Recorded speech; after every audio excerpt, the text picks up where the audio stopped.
Oh my god. Sorry.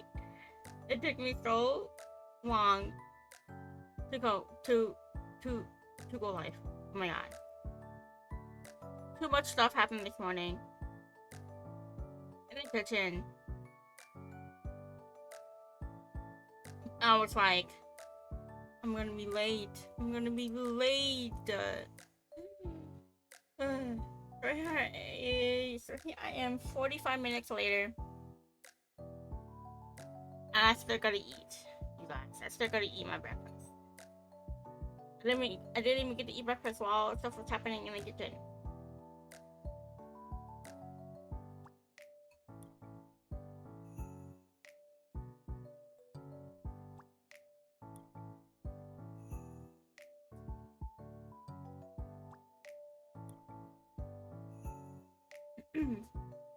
But I think we can usually chatter for a little bit. Also, I have an important package. An important package I'm getting today. So I'm keeping my eye on my phone. Today and tomorrow are very important packages, but I won't be here tomorrow because I'll be at work. Just that. They're very important, very expensive packages.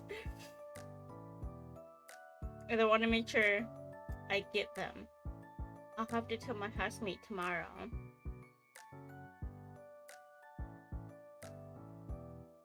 That we get them like right away.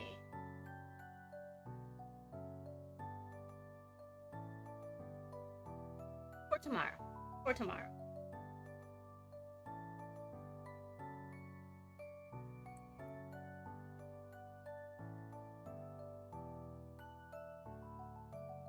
I hate how they like separate my packages. I ordered my Amazon package all at once together. Two of them are gonna be here in like by 12. And then the rest are gonna be here by 8 p.m. Like really? Could I just couldn't have just like put them all together? Like, are you kidding me?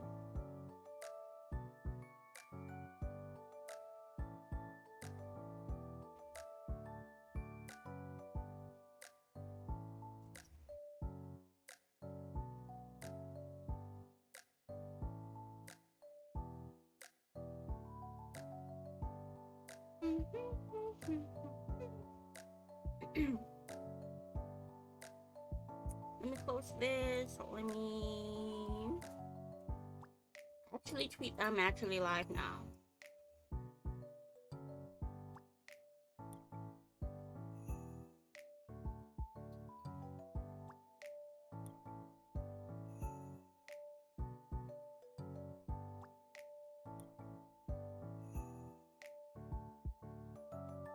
Oh.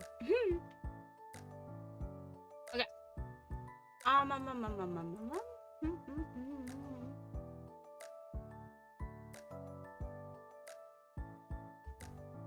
Oh god, I like clean out stuff.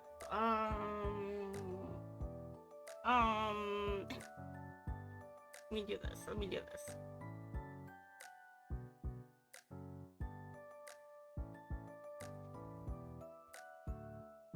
Twitch TV at Aravan.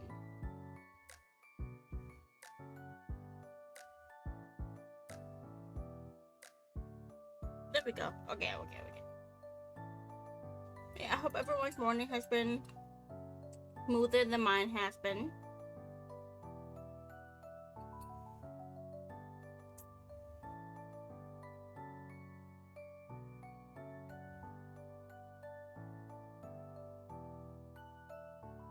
I'll try to eat as fast as I can.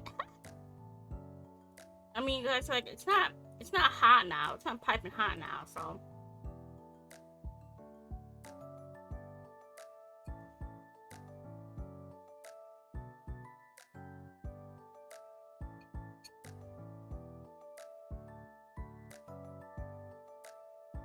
I hope everyone also had their own breakfast too. You should eat even if it's something little.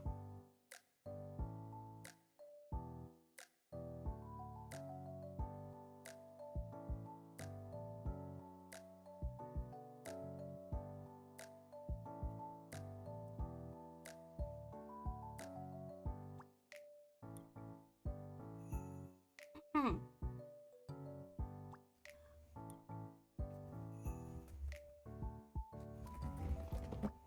Sorry, my rumblies. I have like I have a bag of Jolly Ranchers. I like hard candy.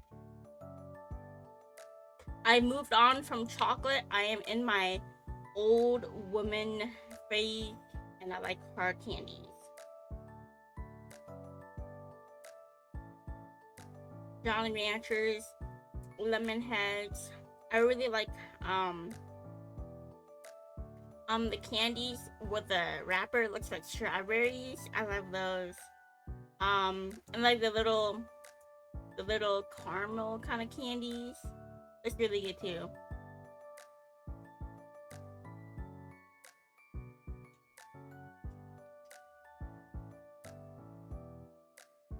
I also might just be too early for something so sweet, but you know what people eat donuts like right in the morning at 6 o'clock in the morning.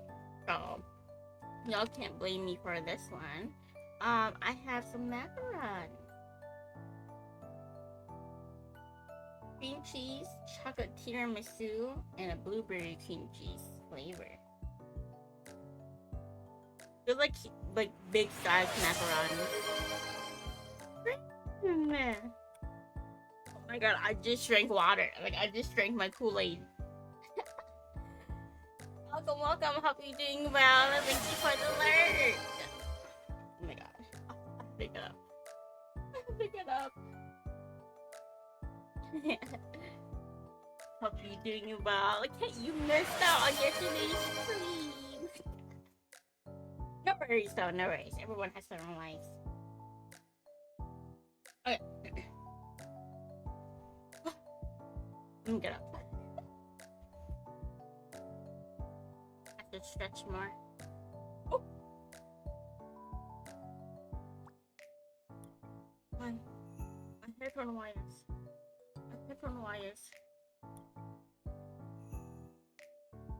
There we go. Oh, god damn it. These are so sensitive. They pull out on like the slightest touch.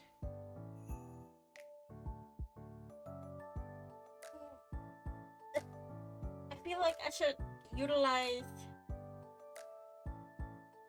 my model a little more. I don't do anything full body as much as I do. I want a better webcam though. One with a better FOV, I think.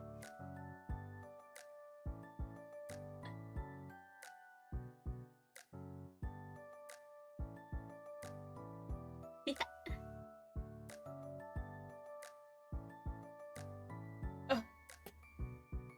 Oh, my pants are too long. But they were like the only comfortable ones I could find in my closet, like when I woke up.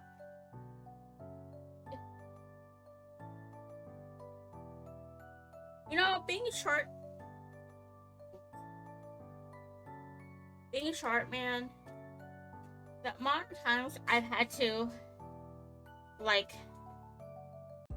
cut and re-sew, like, the bottoms of my jeans because they would fit me, but they would be too long.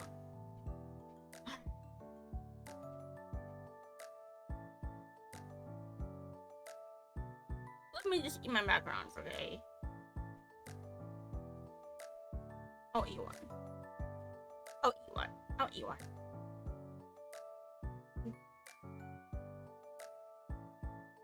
Yeah.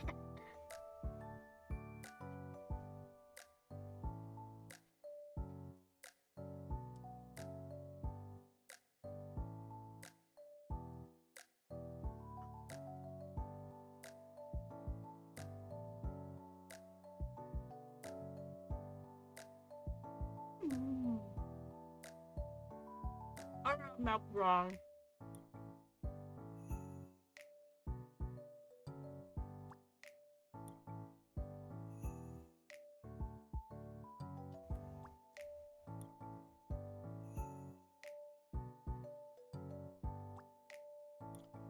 I love macarons.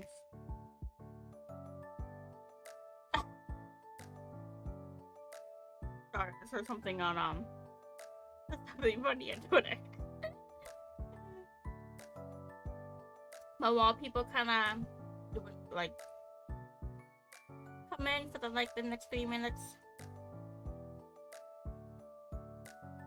that's everyone's favorite dessert.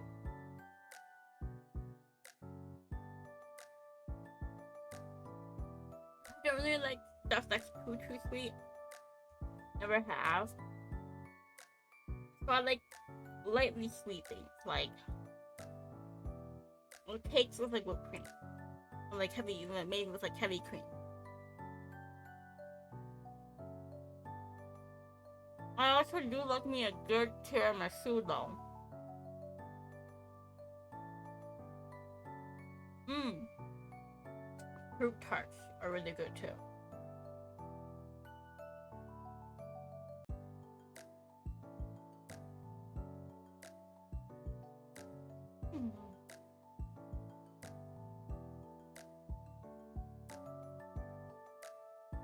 I frown a lot. Do I frown a lot?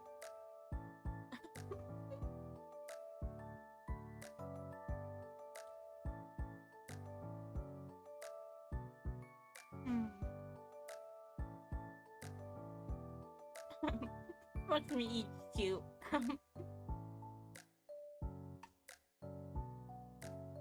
Oh my god, you hydrate. Hold on. I'll finish this piece. Then I'll do a hydrate grim.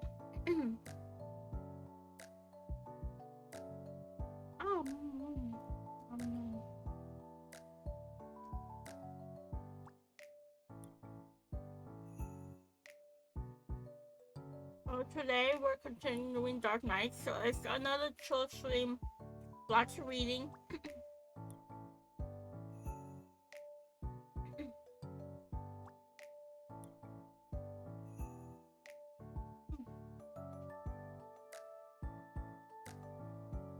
Lots of reading today.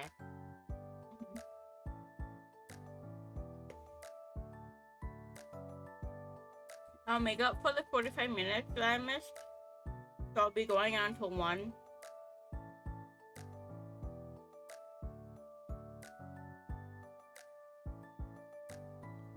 I still have some important tasks I gotta do this stream.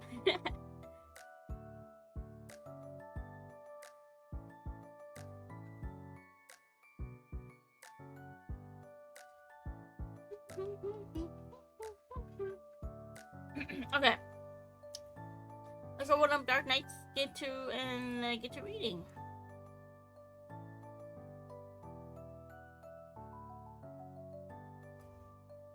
What is this? Oh.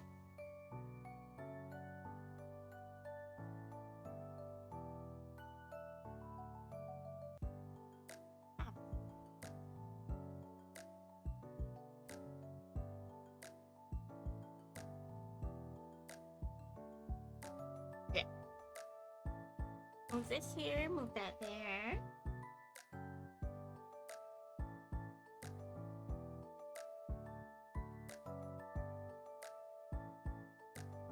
I gotta start my project. I gotta finish my project so I can cook on a different project.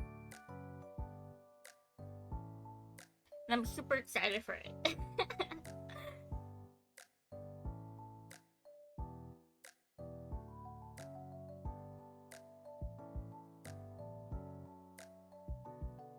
Okay.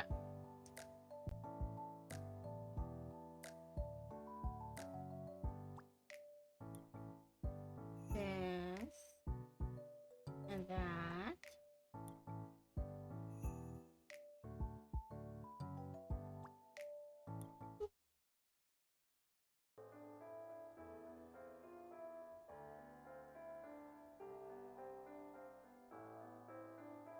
Is this online? No, it's not.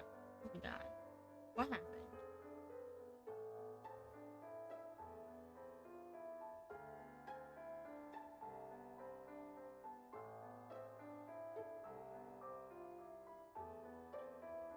Oh my god, I can't like do this from around the screen. Okay. Hope the audio isn't too loud or too soft. Let me know anytime.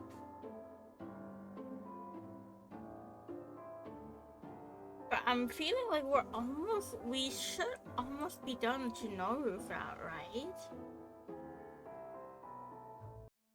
I feel like we have to be.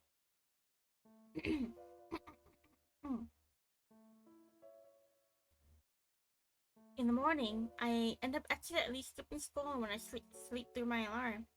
I only hope my absence does not worry Ikuya or Ryoji. After eating lunch, I head straight to Junoru's place. I instantly noticed that the chains on the front door had been removed, presumably because they are no longer needed. I curiously knock on the door. I curiously knock on the door. A few seconds later, Junoru opens it to greet me with a smile. Hmm? You do not feel like using the secret passage today? Well, since you got rid of those chains, I thought you might prefer that I come this way. You're free to use whichever way you prefer. I followed Junoru into the living room, where I noticed several photos. Oh my god. I followed Junoru into the living room, where I noticed several photo albums have been opened, spread across the coffee table. I randomly picked one up and began perusing the photos. Oh, is that little you? You're adorable. The man appears flustered as he takes the album from my hands to check which photo I have seen. Yes, that is me. Your face is pretty red, you know. Are you hiding something from me? No. What is there to hide? I bet there's some super embarrassing pictures of you in here. The man silently takes a seat on the couch before sorting through a few loose photos scattered over the table. If you don't mind, I'd like to see the rest. I take a seat and gaze at him with sparkling eyes. In reply, he turns away, trying to avoid my gaze. I tug at his sleeve, forcing him to look back at me. I strike once more. Please.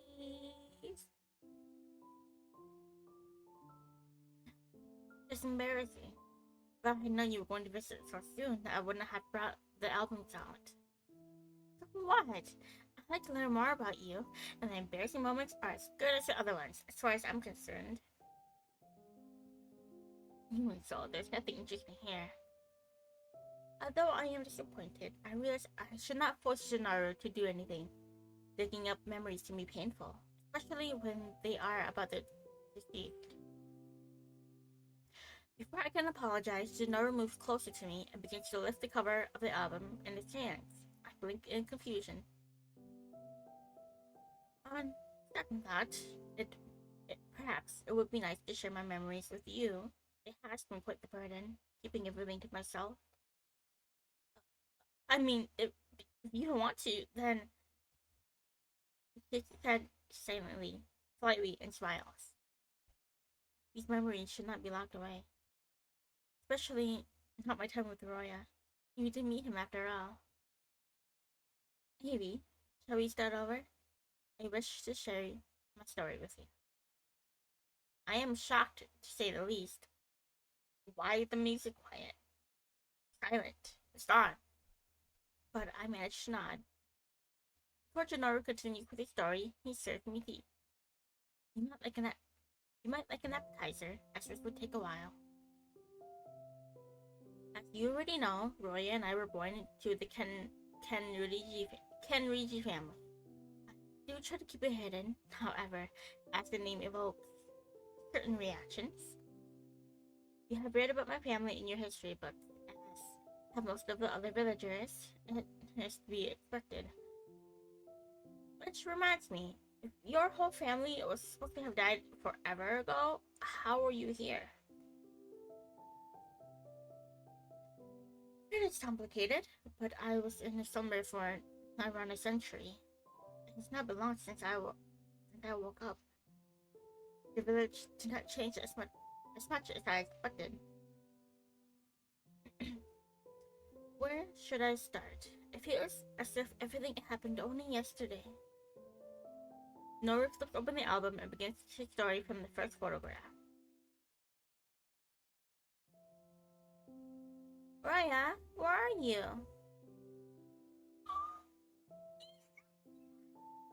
He's so cute! Oh my god!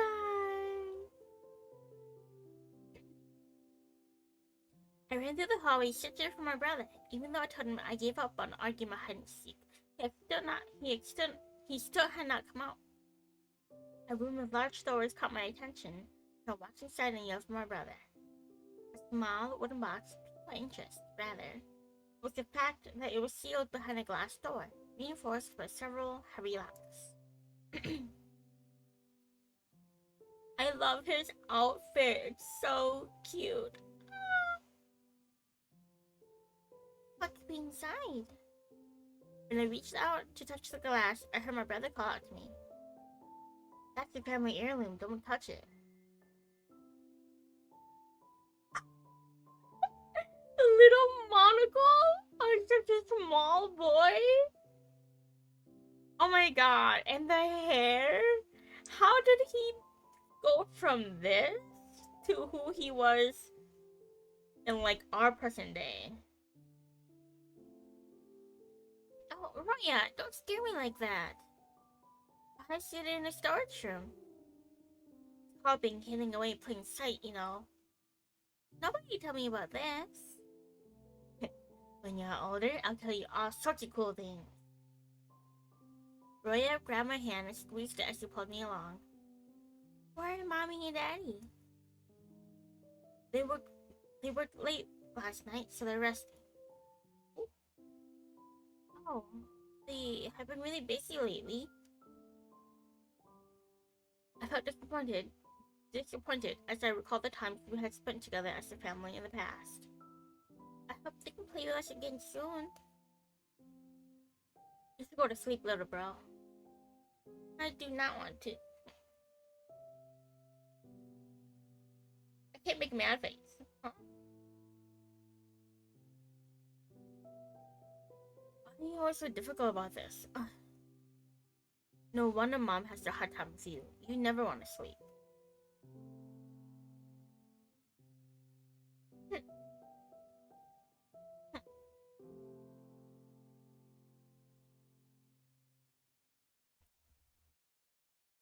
How about this? If you couldn't find me in a hide and seek, we'll play tag for a little while. You'll be it, but we'll only use the second floor. Easy, right? Okay. We romped through the halls until I started to become tired. In the end, I never was able to catch Roya. He did not pass up the opportunity to tease me about it either. He finally managed to tuck me into bed, and I swiftly fell asleep.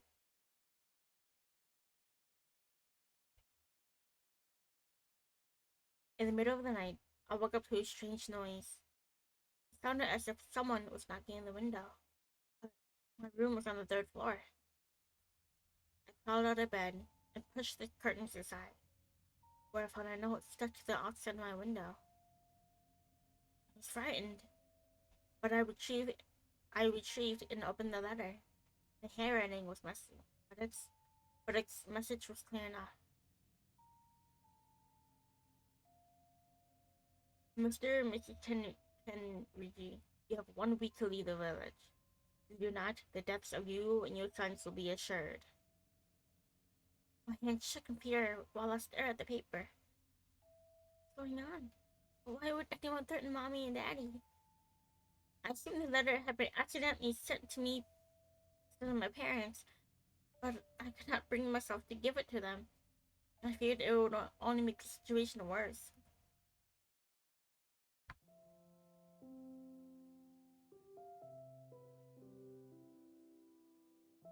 Sorry, I had to check something. In the morning, I ate breakfast with my family in the dining room as I always did.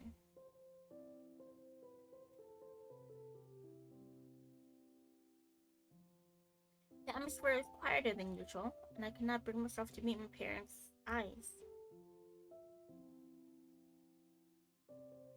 Well, I was not expecting to see the mom. And mommy, are there people who hate us? Yes. Yes. But there will always be people like that, dear. Why they suddenly question? No, it's nothing.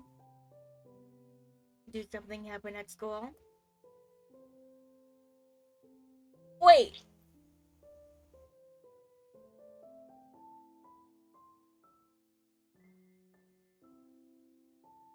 Hold on. Cause I mean, why the daddy kinda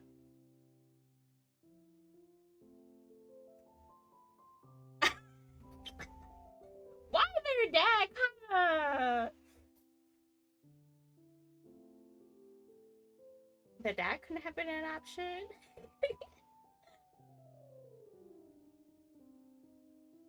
don't pay oh, do not pay attention to the bully's son.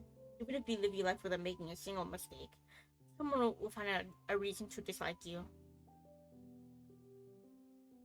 Moreover, it is important that you always be kind to those close to you. Your friends will help you get through life.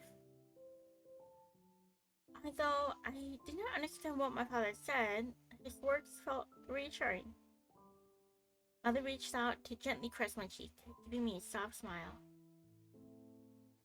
If there is ever anything bothering you, Junoru, we are here to listen to you. Daddy, when are you going to take a holiday? Yeah, it's been ages since we went on a trip. We just went. We went to see the circus just last month, didn't we, children? And what about the hike through the forest? But that was last month. I want to go somewhere now. In due time, my son. Mother and I are busy with important research, and you two still need to focus on your schoolwork. We will take a trip over the next holiday, okay? Hey, Daddy. Roya was still moody and unsatisfied, like he always was when things did not go the way he wanted them to.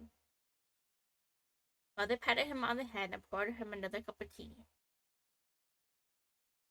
Daddy promised us we were going on another trip this time. Don't be such a baby. Who's the baby, you walking potato?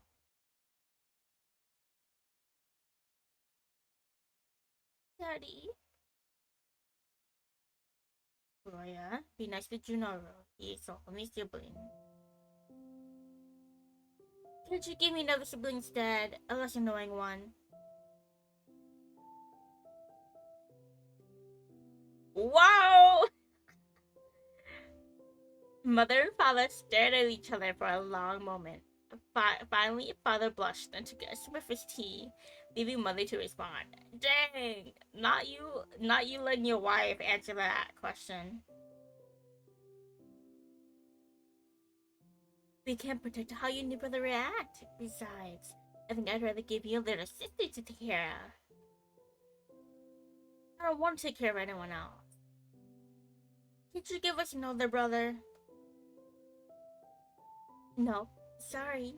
Pete has already decided you're the oldest. But that doesn't mean you can't take care of you instead, right? Looked at Roy with an innocent expression, but he stuck his tongue out and turned away from me. Until you two make up, neither of you will get dessert. Why me too, Mommy? No argument is one-sided, sweetheart. You should be supportive of your brother, okay? I'm not sure that is a fair punishment. You know how much Junoru loves desserts, my love. He calls her my love. Oh my god. That is true. How about this? No dessert for Junoru and no toys for Roya. What? But I just bought a new ball. Which is a good reason for you to make up soon.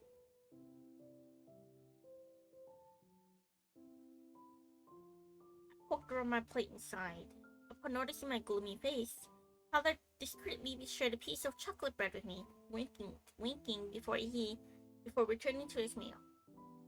He really disagreed with Mother, but I knew he only wanted the best for us. Later that night, I heard my parents conversing in the dining room. I hid near the bottom of the stairs and tried to listen in. Gosh, I can't do like an adult voice.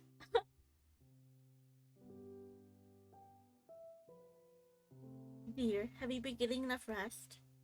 I can't fool you, can I? There's no need to rush. Lately, I've been thinking we should focus more on our health and family. The research can come second. I'm already satisfied with the life we built. I'm concerned that our research will fall into the wrong hands. Our original goal was to create a potion capable of curing any illness. Instead, we have created something that grants immortality. Now, we are finally back on track. We are so close to finding the formula. I know. We worked together, remember? I apologize, honey. I've been so focused on my work lately. I can tell. Why don't we spend some quality time together like we used to? It would be my pleasure, Miss Hanaru. Oh, yo, don't you? Oh, yo, don't you start calling me that again. Can you stop me? Oh,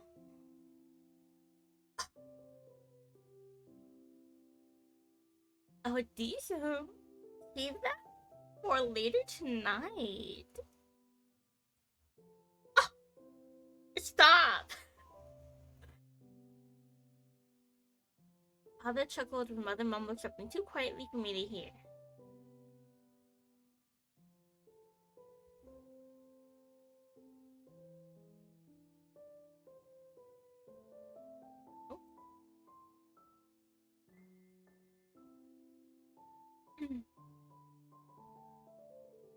Also, sorry for the plastic in the top.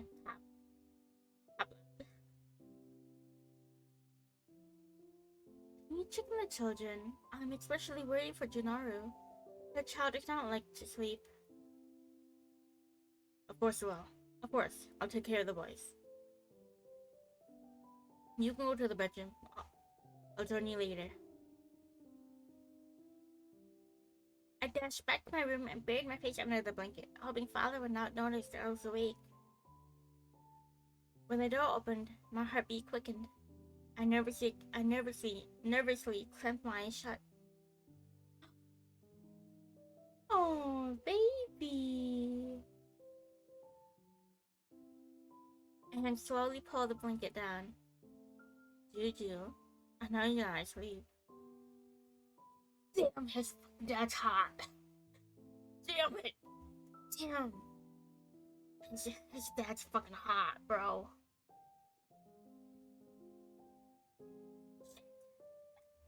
Shit. I opened my eyes to see Father sitting on the edge of my bed.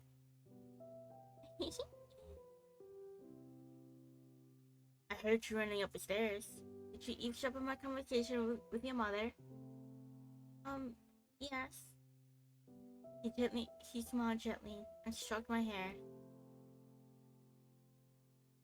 I do not wish to keep any secrets from you, but you are too young to understand our I do not wish to keep any secrets from you, but you are too young to understand our circumstances. Someday, I will tell you more about our research. Daddy, I will help you, so please don't overwork yourself. If that's what you want to do when you're older, I would be quite happy.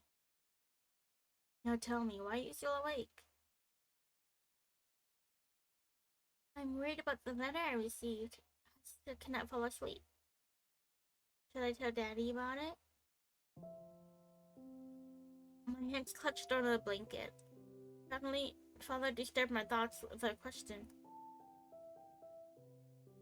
Do you want to hear a story? It's called A Single Dark Light. What is it about? a guardian who watches over this very village. They reside in a temple deep in the forest. The guardian keeps away all the evil spirits that might haunt our dreams. If you are lucky, you may even see the entity in your dreams as it works to keep the nightmares away. What does it look like? You'll have to find out when you meet them. I'll go to sleep right away then. That's my boy. Father smiled and gently caressed my cheek before planting a kiss on my forehead. As he left, I pulled my blanket up. It was not long before I fell into a deep slumber. The next 2 weeks passed peacefully until I found another letter at the front door. There was no return address, but Kenriji was neatly written in the center of the envelope. Curious, I opened it and took out the old-looking piece of paper. I instantly recognized the handwriting as matching the contents of the letter from last time. Dear Mr. and Mrs. Kenriji, you care for your children's safety. You will leave this village by midnight. This is your final warning. I hurried to Roy's room and impatiently banged on the door, hoping he would know what to do. Yeah, coming. My brother greeted me with a sleepy expression and a bad case of bedhead. Look what I found! I pushed the note into his hands and waited until he finished reading it. Oh, what's the big deal? He shrugged as if receiving the death threats was a normal thing. You do not understand? Someone's blackmailing your parents. So what? Those jelly fools do this all the time. No point in getting worried about it. Besides, who can break into a mansion that has dozens of guards patrolling the grounds day and night? Juju, you're overreacting. You knew about it this entire time? Roya tore the note to pieces and patted my head, smiling softly. Before you were born, someone tried to kidnap me in kindergarten. It's why we don't go to public school. Why are people doing this to us? Someone will always hate you when you're well known. But it's also the fact that we have something nobody else does. We have a potion that makes you immortal. Everyone wants to steal it from us. I gave Roya a confused stare and shook my head in disbelief. You'll understand when you're older. No, just ignore those flies. I sighed. Oh my god. I sighed as my head drooped. Suddenly, I wanted to escape from my worries. First, I got outside to find my new playmates, Jace and Blaze. That night, I couldn't fall asleep. I had just lost my first and only friends. They had told me that our statuses were way too different. Who cares about status as long as you get along with one another? Or did they start to hate my family too? I don't understand. Please, do not say that status did not matter. I wish I could speak to Jace. He could have not agreed with this. I rubbed my face and stopped sulking. Things simply returned to the status quo. My family's overprotectiveness had always kept me isolated.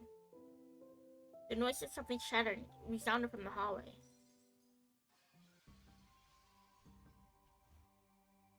I jumped out of bed, trying to figure out what was going on, when my mother rushed into the room with her face half covered by a scar. She quickly shut the door and dashed over to me, embracing me with a sigh of relief. Mommy, what's going on? I'm so glad you're okay, Ju. Where's Daddy and Roya? Roya is safe, and your father will follow us later. She put a familiar-looking bottle out of her pocket and opened it. Junoru, something bad happens. Don't look for your father or me, okay? I was confused, but nonetheless. Mother forced the bottle into my hands and wrapped my fingers around it. Please, keep it safe. Don't let anyone else have it. You? I love you. She hugged me one last time, her cheeks damp from tears, for helping me hide under the bed. No matter what you see or hear, don't come out, and don't make a sound.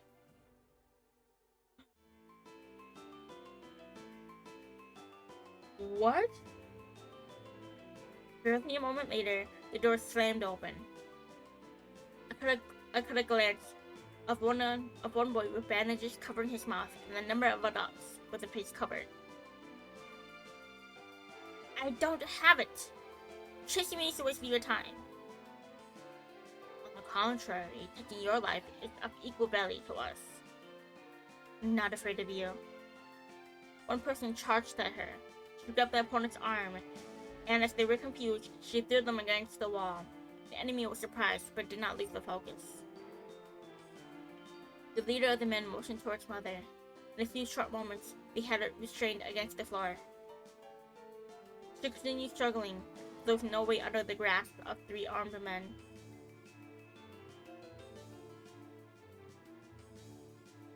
Dave, who had been lurking behind the adults, suddenly removed the bandages from his right arm and charged towards my mother. What? With her guard down, the masked people pinned her to the ground, creating a barricade. I could not even see light through. Stab her once more. What are you forcing the child to do? I'm sorry. This could be over quick. Junoru, Roya, I love you. The room was silent for a good minute until the adults stood up. Although they promptly left the room, Jay stayed behind.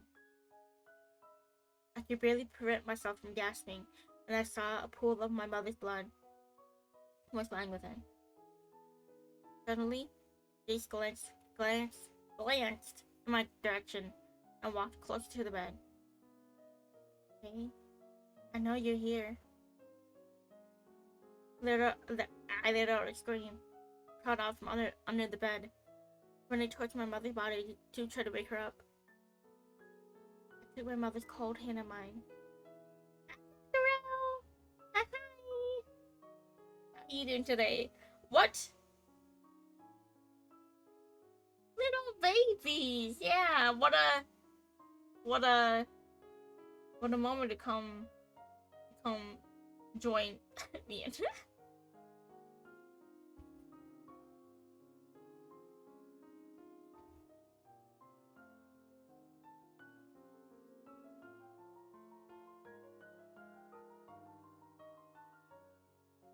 Let me move some stuff.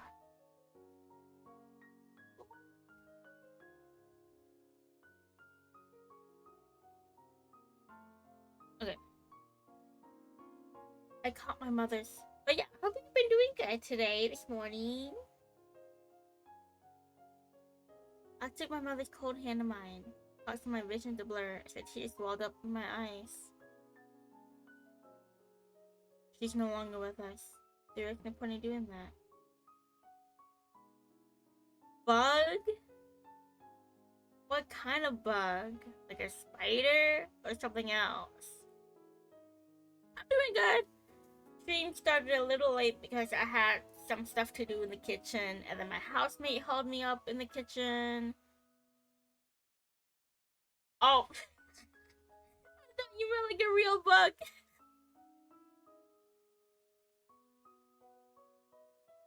Yeah, doing good. I'm tired, but I'm always tired.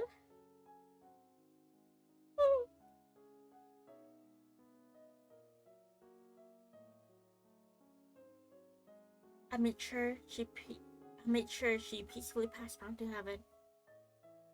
You know, I'm not doing this because I want to. Hey, I need the bottle you're holding. Put it here. When Jace reached out towards me, I crawled backwards. Oh, what do you need it for? Are you gonna give it to the people? Well, I uncorked the bottle. I pressed the rim against my lips, tilting upwards. The sweet liquid began to fill my mouth. You idiot! Do you know what you're doing? I promised Mommy that I would not let you people get to it. As I ran to the hallway, I smelled something strange. After a few breaths, I became dizzy. I swiftly realized some sort of gas had been released into the house. I covered my mouth and nose, with my sleeves before continuing through the seemingly empty second floor. Where is everyone? Street guard patrolling at night too. Daddy, where are you? I grew more desperate with each step, feeling a sickening relief when I finally heard a scream from one of the nearby rooms. That voice, could it be Daddy? Girl, you gotta come look at their dad, cause their dad's fucking hot. Using the door's cover, I peeked inside the messy room. Wait, the dad gets to go to hell, but the mom goes to heaven? Why? There were a number of masked people and blades, and the center of them was my father, who was pinned to the ground. He appeared worn down. There was no way he could escape. Use your power. Finish him off.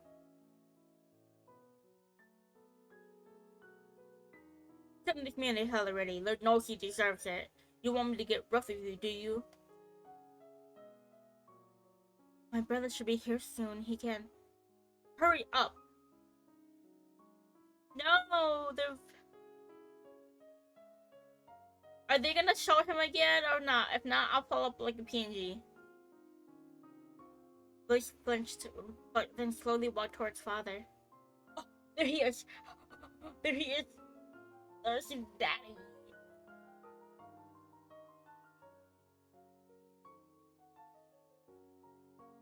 I'm like, why couldn't the dad be an option? Hello?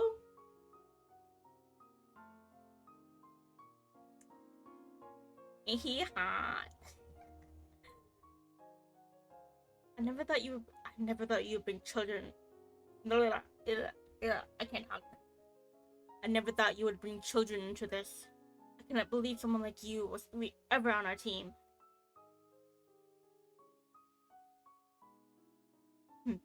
I know what you were planning to do with that serum. Won't convince me to back down. I told you it was a misunderstanding. I'm so close to creating a cure. You only want the mass production of the immortality serum and sell it for a profit. How else could you maintain this glamorous lifestyle? No, he sent your daddy to hell.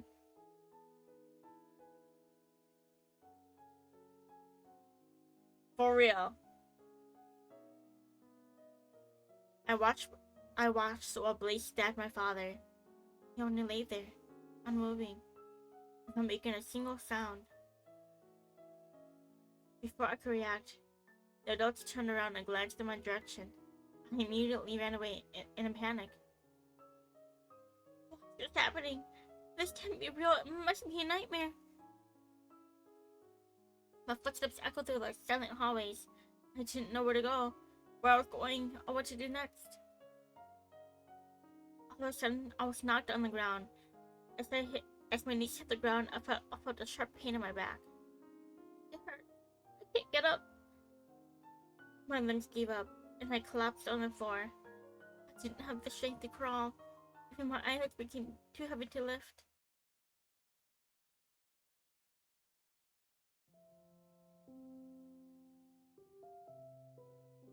When the feeling in my limbs returned, I slowly opened my eyes. I did not know how much time had passed. Huh? You're still alive? Is it Chain? I was sure that. Never mind. Oh, okay. Oh, it's a girl. Okay. I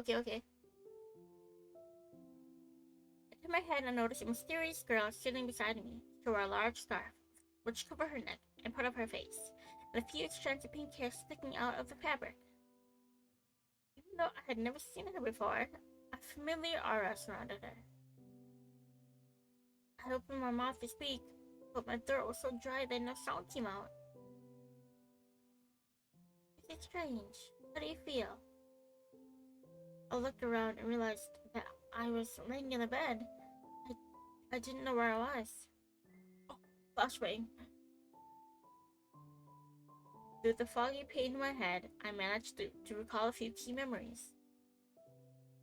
There was some kind of gas, and my parents, I still don't know where Roy is. My eyes instantly became wet. Soon, tears began streaming down my cheeks. Although I tried to briefly wipe them away, they continued flowing down. The girl bent down and patted me on the head. Don't cry, okay? Everything will be alright. She handed me a bottle of water and gave me a moment to recover. Yeah, I know where I am.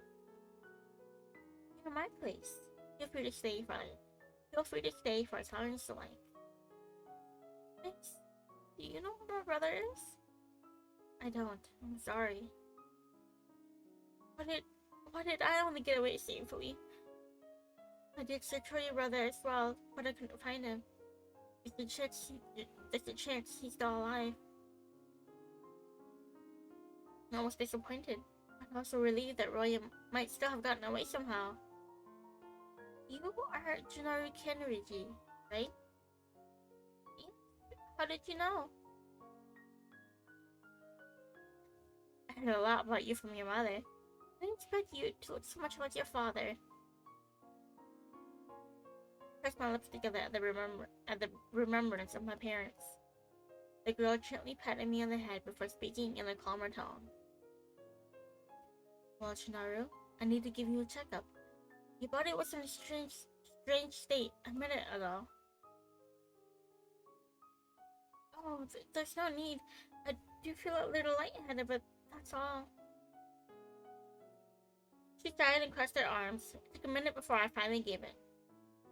After I gave her my arm, she checked my pulse. Something was odd. Huh. Be quiet. I sat down, eyes tight, frozen on the spot, utterly confused about the situation. Just as I thought. No pulse. She pulled back with a strange expression before turning to me. Did your parents give you something strange to eat or drink? Mommy gave me a bottle of something strange and I drank it. The girl rubbed her face and sighed loudly. This is bad. Eh? The serum she gave you grants immortality, or longevity, I guess. But when I found you, I thought you were dead.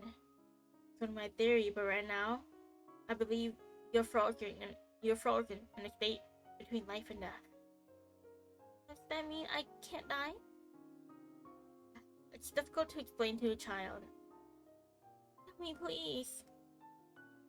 Well, I've been working with the parents since the beginning, but even I don't really understand how the serum works.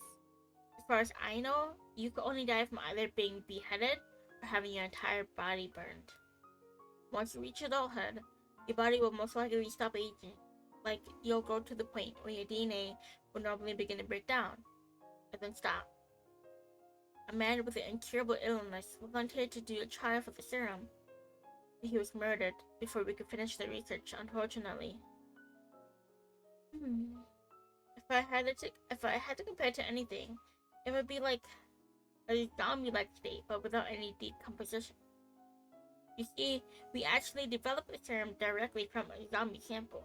The chemical composition that spreads into the blood can kill any living creature it comes into contact with, and we want to reverse it. Turn it to something that can cure any illness. Have I turned into a monster? No, sweetheart. Don't worry, I'll find a way to help you undo this. The girl smiled as she let go of my arm, but I felt uncomfortable. It was difficult to wrap my head around so much information. I worked to develop this serum with your parents for the past few years. I just don't understand how things went so wrong. Your parents are good people. They started the research to new ways to cure sicknesses and make people healthier. When they were there, they accidentally created an immortality. Yeah, so he's like an artificially made zombie. So he's like stuck in like a limbo of like living and dying.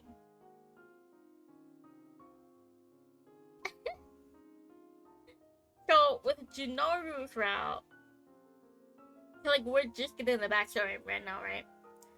So the Junoru's route, so I guess that their parents were like scientists or like researchers, and they were trying to create a thing so they can cure like all illnesses, but they accidentally created like an immortality potion.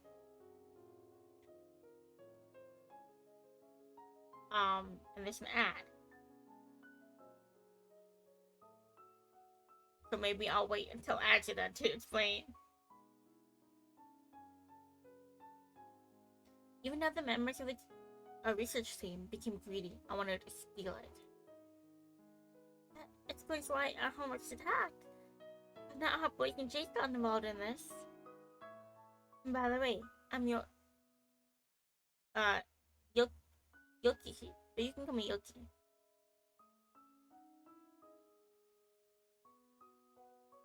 Okay, be safe for now.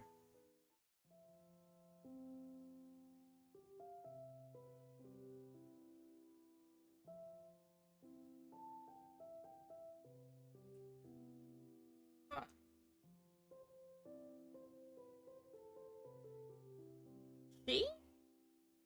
Doesn't she kind of look like us?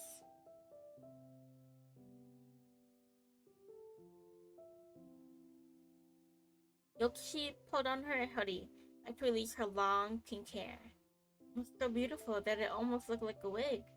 The gray eyes peered into mine as she smiled. I froze when I suddenly recalled where I had seen her before. She was one of the friends my mother occasionally shared a cup of tea with. I'm pretty sure Mommy said Yoki was someone we could trust. Eventually, when they realized the corpse is missing, people will start hunting you down. You can stay here for as long as you need. In the meantime, I'll try to locate your brother.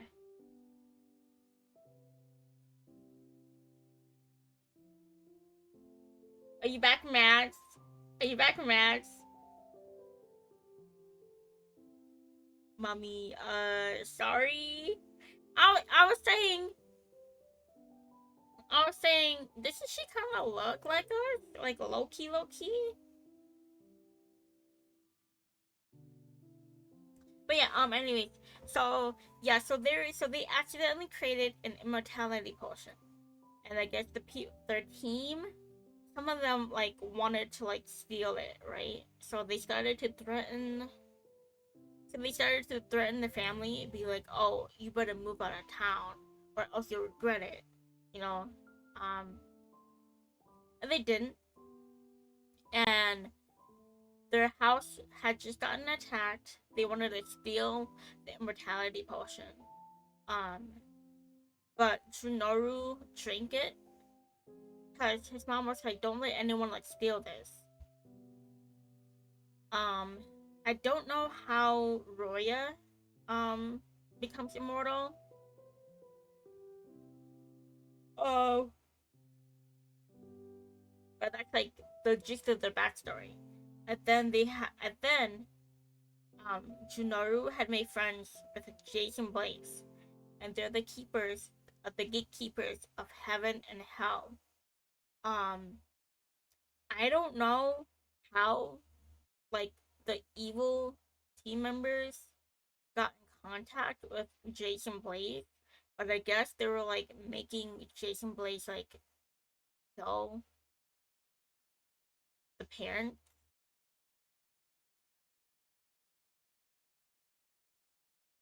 And then obviously there's like stuff in between that we don't know that happened yet. And then that's when we meet them in our present time.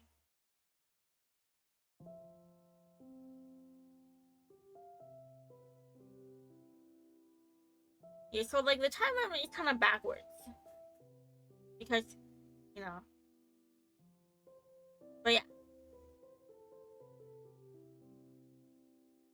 Oh my god, I'm tired. I'm tired. Why am I tired? I had like 8 hours of sleep.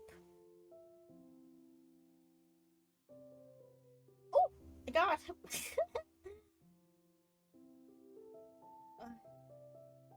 I'm always tired though. I'm always tired.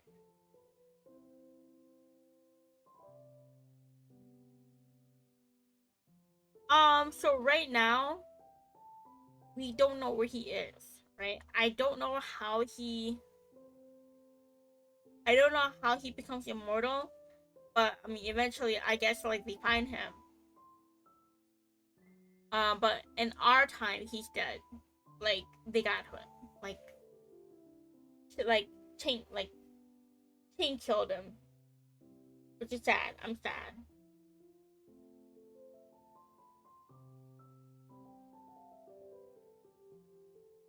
In the following days, I was not allowed to take a single step outside. Yoshi's home was not as peaceful as I was used to, but at least there's a roof over my head. Nara, I have some food for you. She walked into the room carrying a grocery bag of snacks and other delicious looking foods. Oh, I've always wanted to try these, but mommy and daddy always said no. Sorry, you probably aren't such to a simple lifestyle, but I'm trying my best to make you comfortable. I got a prepackaged melon bread from the top of the bag and eagerly dug in. After a few bites, however, I felt strange. What's wrong? Does it not suit your taste? No, it's really delicious. I bit into it again, trying to force it down my throat, but I suddenly had the urge to throw it up. It tastes good, so why do I need to? Yoshiki went through the trouble to get this from me. Just pretend that I'm fine. Here, have some water. I took the bottle and drank the contents within seconds. I felt a lot better, although I was still hungry. What's your favorite dish? I might be able to buy it for you. I don't really have one. Anything is fine. I tried the other foods Yoshiki had brought, but I could not get any of them down my throat. It was as if my body was rejecting them. I was overcome with hopelessness when I bit into. I was overcome with hopelessness when I bit out of a delicious meat bun, and it would not go down properly. I could not pretend to be fine any longer. I'm guessing your body's presently undergoing a transformation from a human to living dead. You must need to eat something else. Sorry, I didn't notice it before. What should I eat instead then? I'm not sure. The living dead usually eat human meat and blood, so maybe we should. Girl, maybe we should try those. How do you expect him to get that? Ew, no way. I was disgusted by the very idea. Vehemently, shaking my head. I will leave him water alone.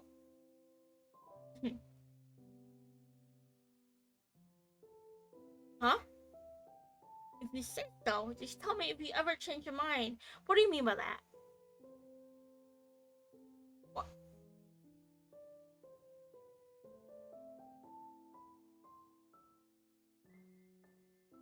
Why are you helping me so much anyway? Because I feel responsible for the deaths of your parents. I should have known better. I didn't think the villagers were serious. I arrived too late to save them. As I see it, helping you is my way of atoning for my mistakes. If that's the case, I really should have mommy daddy when I found the story notes. Oh, if that's the case, I really should have told Mommy and Daddy when I found those threatening notes. It's all my fault. No, they'd received many of those before. It wouldn't have made a difference. Maybe I should have died back there.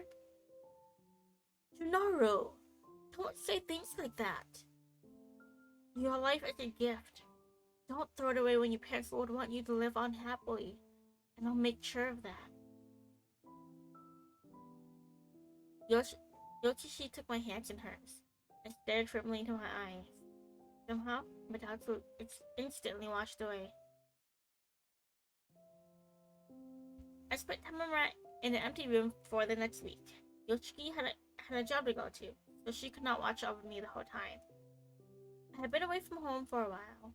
I was curious about what had happened after I left. I missed Roya a lot, and I couldn't help but wonder if he was safe. I fell asleep imagining the possibilities.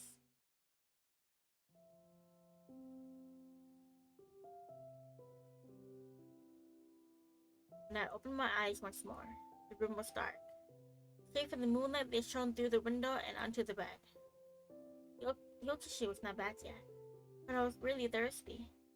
Instead of waiting for her, I decided to get a cup myself. Fumbling through the darkness was not the best idea, but I could not find the light switch. Blah, this is annoying. Turning to a zombie give me superpowers like night vision, maybe this wouldn't be so bad. Suddenly, I tripped over something, it fell flat on my face. Although it didn't hurt, it was still unpleasant. Oh, I wish I had a candle. Junoru. Yoki? Is that you? Junoru. I quickly raised my fists up to defend myself when I heard someone call my name. Who are you? I finally found you. Oh? A half-rotten face appeared in front of me. I fell onto the ground in shock, but tried to crawl away from the figure. Wait. Go away! When I turned back, I realized the person was coming towards me. I was so scared that tears began to well up in my eyes. Help me, Yoki! I felt so weak after losing my family and everything I knew, but I ran around blindly until I came to a dead end. You can't escape now. I stared at the person walk closer.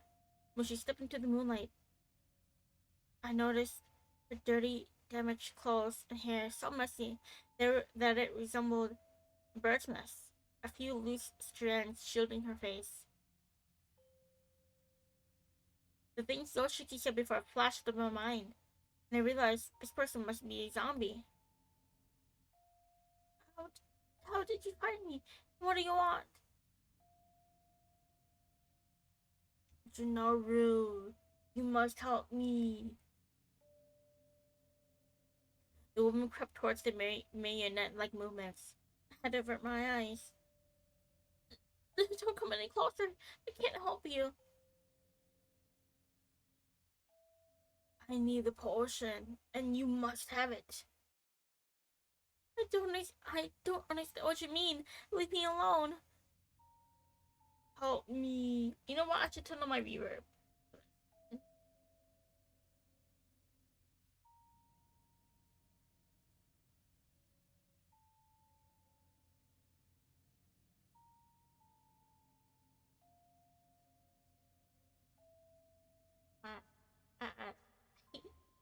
I don't know how this sounds, so I hope it sounds good. Help me. I want to live again.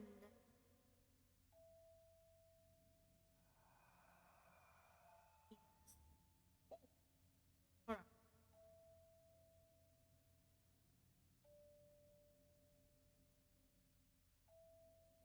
My package. Hold on. I'll be right back. My package is here. My very important package. Give me like 3 minutes.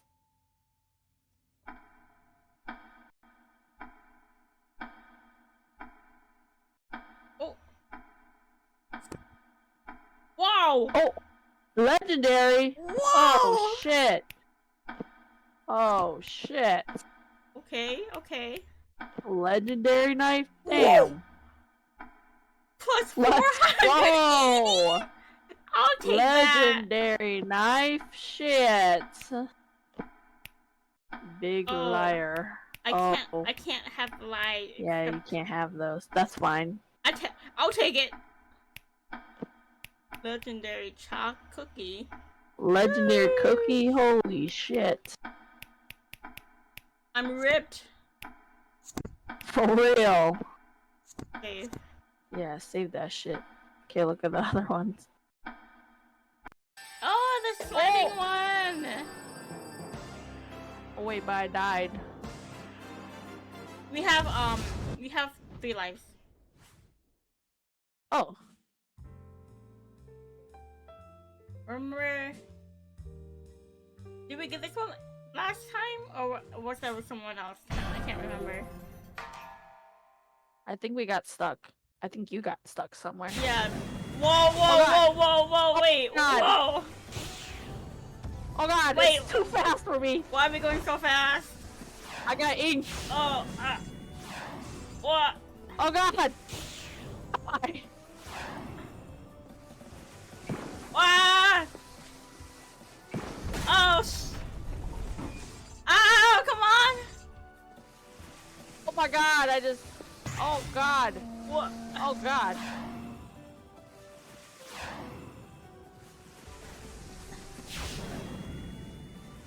Oh my god. What was that? Oh god. We Ah! just had to make it to the end, right? I think so. Both of us? Ah! Oh god.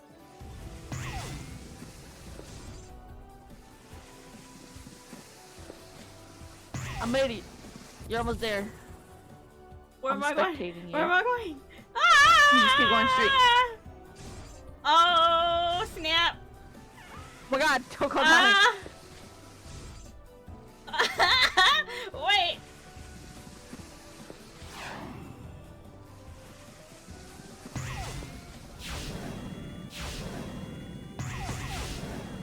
Oh my god.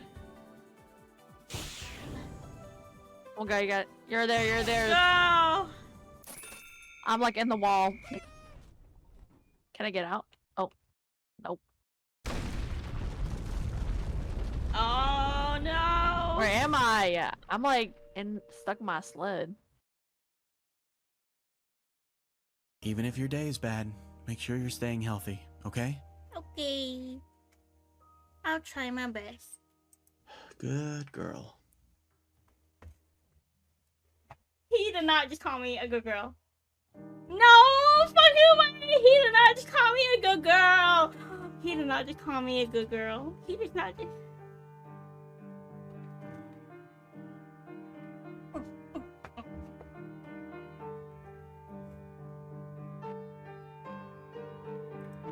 He did not just call me a good girl. He did not just call me a good girl. He did not just call me a good girl. He did not just call me a good girl. Okay, I think we gotta talk to this dude to get it started. What the hell is Stefan? Oh, the main event, he said. You want to... That's the dude that we let in, remember? Oh! The criminal? I forgot. Whoa, was there a thing I didn't see?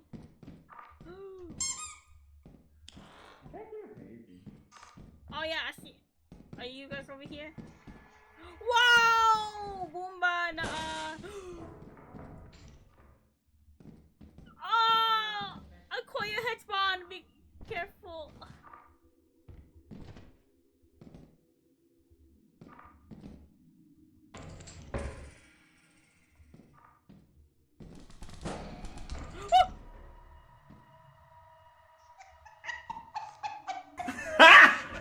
Got him!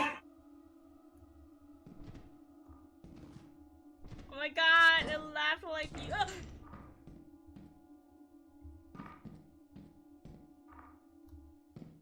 Nope, okay, well, it was worth a shot. Not doing it again. I'm one tap now.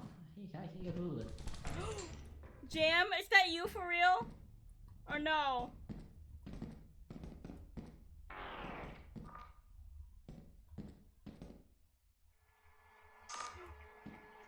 Oh my god! Stop, stop, stop.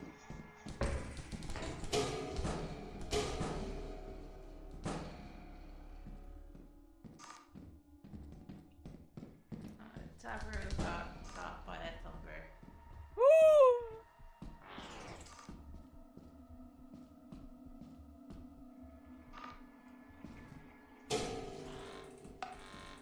Whoa, whoa, whoa, whoa! Ida! Oh shit. Here we go again.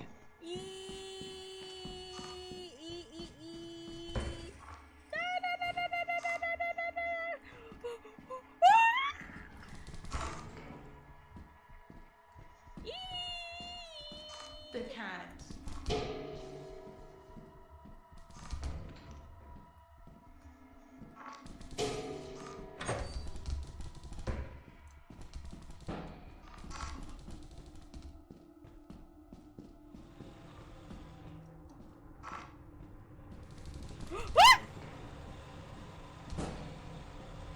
Good. Good!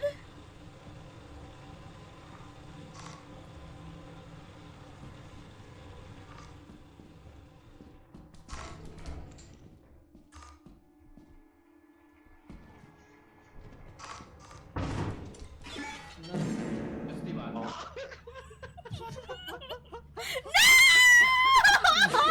Doing so good too.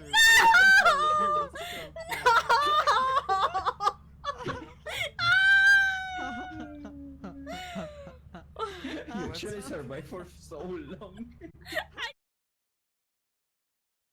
Okay, I'm back.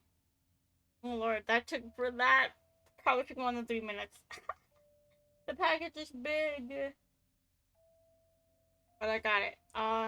Get the like the other half of my package later tonight.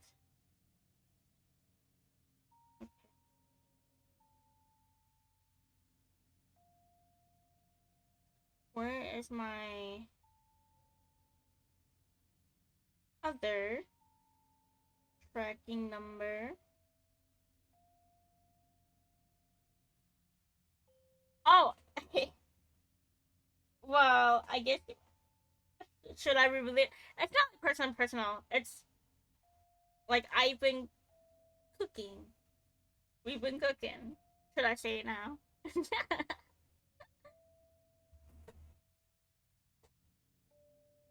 Or if you know, you know. If you're here, you'll find out sooner.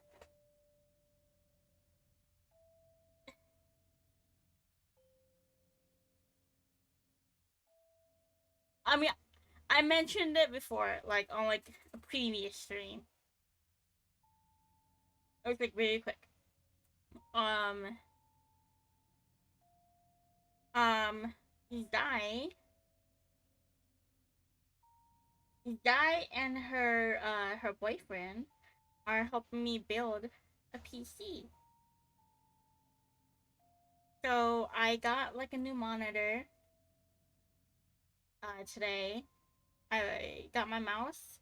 I have other stuff on Amazon like keyboard, I bought some mouse too. What did I buy?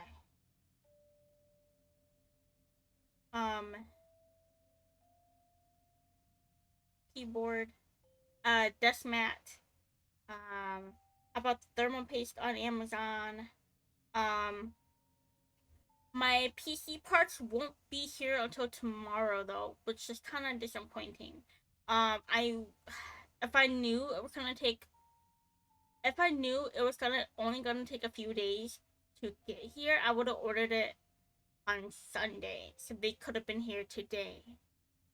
Because my only problem is I work tomorrow, and if it comes while I'm at work,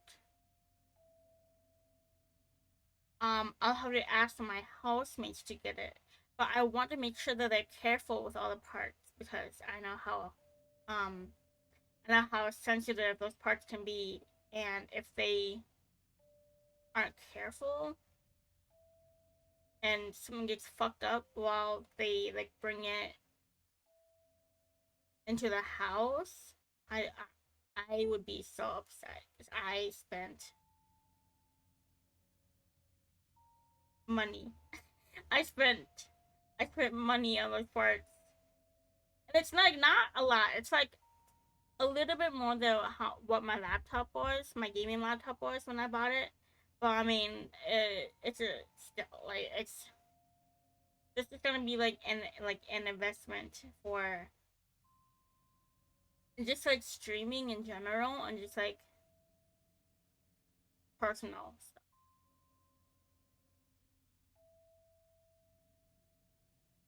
So this is like an investment for me. And I might have to invest in some more stuff. I only bought one monitor. My desk isn't too. My desk, the way my desk is built, it can't fit too nicely on.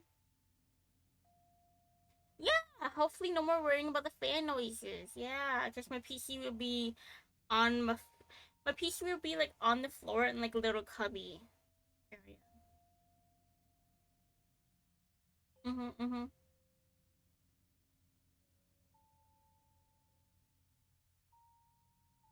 Um. Yeah. So like I don't want to invest in a new desk. I like my desk right now. But if I have to, I have to. It's just I have so much like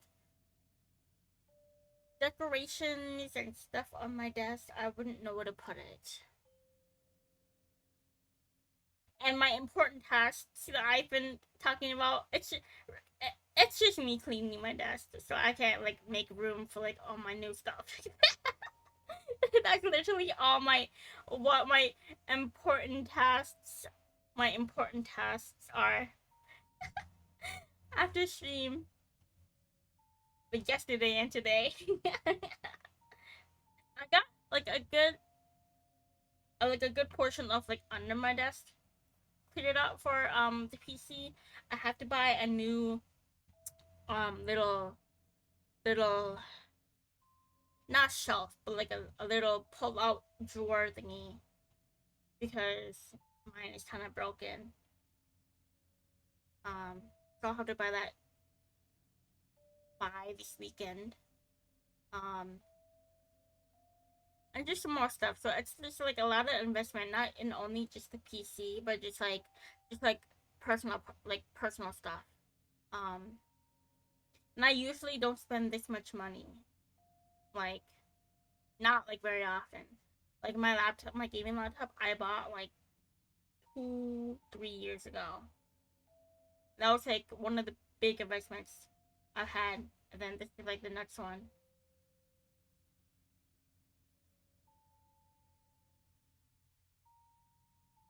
And it'll probably be like a couple years until I spend like over $1,000 or something.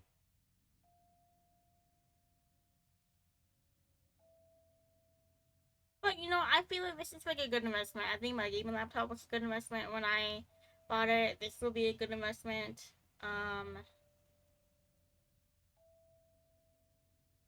I'm so grateful that her boyfriend knows how to build PCs.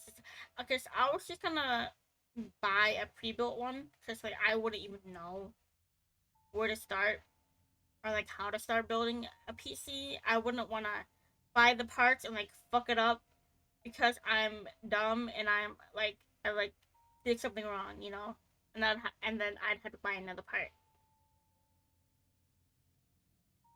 So I'm very thankful, very thankful that her boyfriend is helping me do this, and we all get to spend some time together on Sunday. So they're coming over Sunday. Since I can't do Saturday, I have a grad party to go to.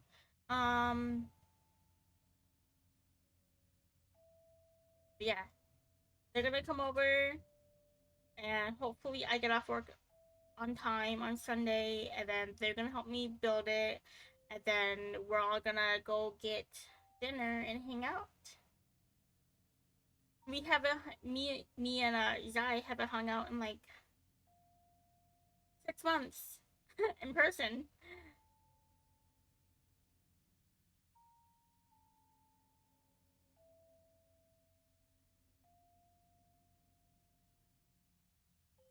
Yeah, I just don't know how to. So I'm like, I said I was willing to drop the money for it. But then they offered, and I'm like, if you want, you can, yeah. You know, I'm not like trying to force you or anything, but they offered. Yeah, we could hang out, go out for dinner, maybe like boba, whatever, just like hang out for like a few hours before they gotta drive back home. It'll be nice. It'll be nice. We'll take pictures of like food and like drinks and stuff, so I can show you guys on stream. Um, so that just means no stream on that Monday, just so I can set everything up that night after work. And because I would have to download all my shit. I'll have to download all my stuff again. Steam, all my games, all my programs. Oh my god, that's just gonna take forever. That's gonna take forever. But it's fine. It'll be worth it. I also don't know what specs. So I know you have specs for your PC. I'm gonna have to like go look through my cart and like just list everything in my specs. Because I guess people like knowing what specs I have. Or people have. I can have a PC spec panel now.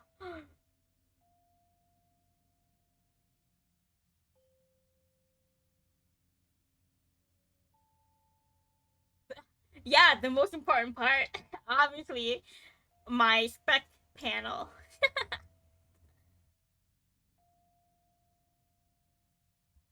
Okay. I did not have the reverb on. Okay. If I was talking like that with my reverb on the whole time. But yeah. I hope this monitor fits my space. We measured it. If not, I'm gonna have to get a new desk. It's just gonna be a pain. I live downstairs in the house. And it's just a big desk. But anyway, that's a problem for me at the stream. Okay, I'm sorry you guys, before we continue stream, I wanna get the tracking number for my other Amazon shipment so I know.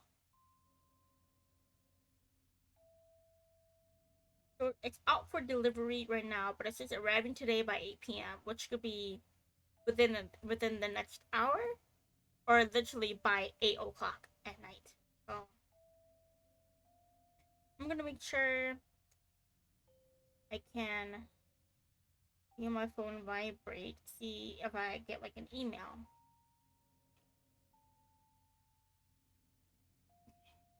Wait, set it on my lap like this. Yes, I can smell it on you. I did not realize she was so close, but she grabbed my arm and sunk her teeth into my flesh. Izami smirked down at me with her lipless mouth. Despite my fear, I raised a fist and knocked her away from me. Her hair rocked back and forth as if attached to an invisible wire. I blinked in surprise. Was this woman weak, or was I just strong?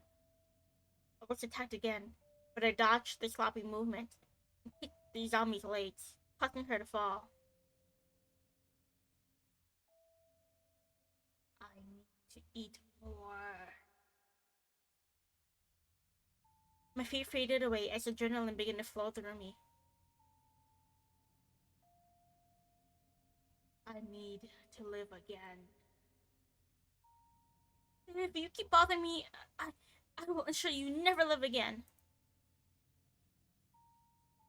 Oh. I shall look elsewhere then. There is another. Roya. With that, the woman stood up and walked away. I remained on guard until the sound of footsteps disappeared. What is she walking? Just walking out the front door? Huh? I leaned against the wall as I stared at the deep red mark on my arm. It did not hurt, but it was itchy. Eating me would bring zombies back to life? It is true I drink the potion, but that doesn't sound possible. Bitch, where were you? There you are, Junoru. Yokishi ran towards me with a worried expression. But why aren't you in your room? I thought something happened to you. I saw the door was left wide open. I don't trust her. All of a sudden, I don't trust her no more. Why is that zombie just in her house? I'm fine. You were late, and I was tired of waiting for you. I needed something to drink. I pouted as I hid my wounded arm behind my back.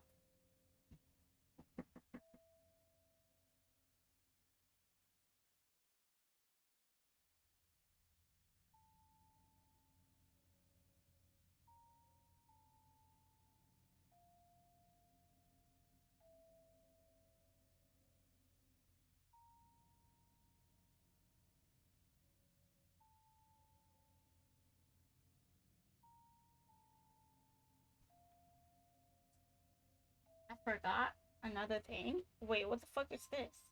My housemate came in saying that I forgot a package. Wait, what got shipped to me then? Wait, what? Did my other stuff just now come?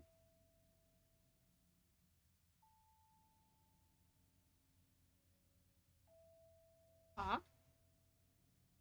I'm so confused. Oh, wait, hold on, you guys. Let me fucking open this one. What the fuck is this? Wait, what's this one?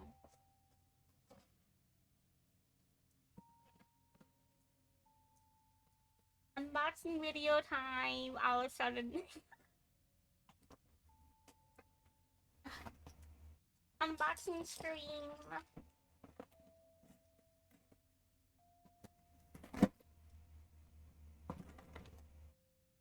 Yeah, wait a minute.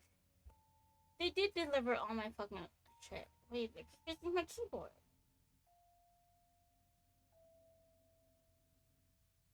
Do they not just mark it as delivered? Huh?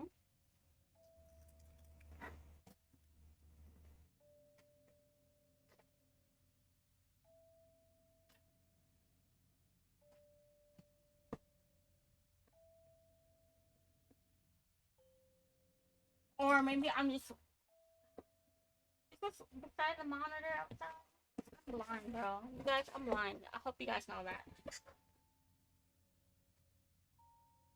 Yeah, wait, all my stuff is here. Why didn't they... Oh, they must have just not marked it as delivered. Okay. Let me tell Zion that I got everything.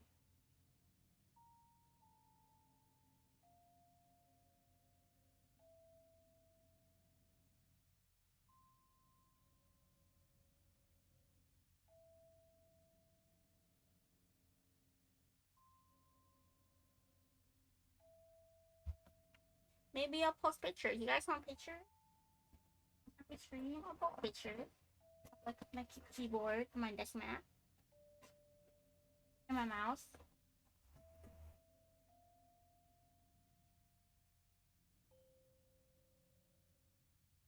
It's a good. Yeah. Or maybe before I end stream, I can um show you guys on stream first, and then I'll post the pictures. Keep cute, cute. Yes. Show y'all the goods.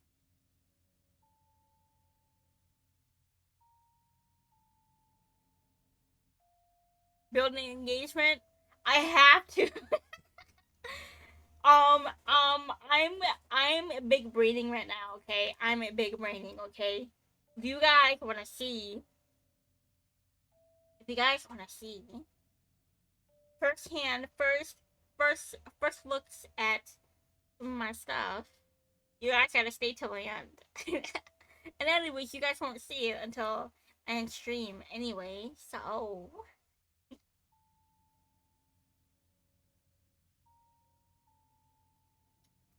I'm big braining.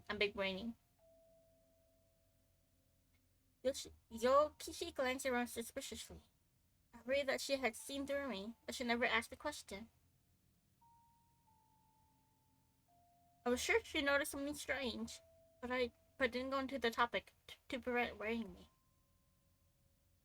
Okay. Oh, I'm so sorry. Someone made a mistake at work. I don't believe you, girl. I don't believe you, lady. It took me hours to make up for it. I promise I didn't forget about you. She took out a water bottle and a small paper bag, handing them to me.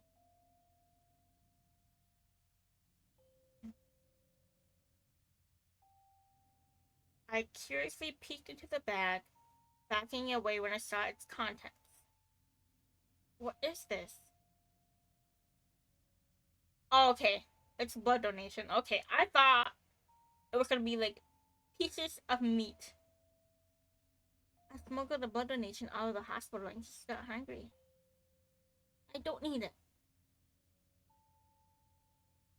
You don't need to hold back. Whatever you do or become, I will always support you. No, I don't need your pity. You're only doing this out of guilt in the first place.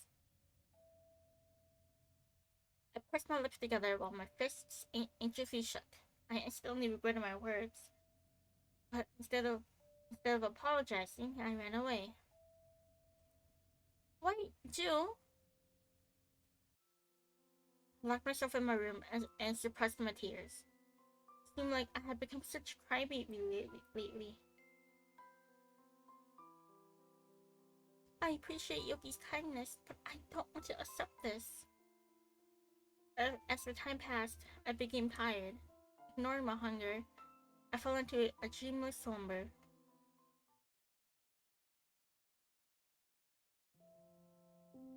In the morning, I found myself sleeping on the floor, but I could not bring myself to care. Yokishi was working on the hospital again, so I thought she would not notice if I snuck out for a few hours to enjoy the weekend. I slowly opened the door and peeked into the hallway, only to notice that there was a small note left for me. Dear Junoru, there's some food for you in the white bag. I apologize for upsetting you. Please don't be mad at me. Yokishi. There's a pang of guilt in my chest, but I still wanted to go out. Should I disguise myself? I searched through the closet and found a black jacket. It was too big for me, but the only other option was a skirt, and I wasn't. You were not in the mood to cross-dress? But it's an option though, right? When you are in the mood, you would, right? You're a pretty boy.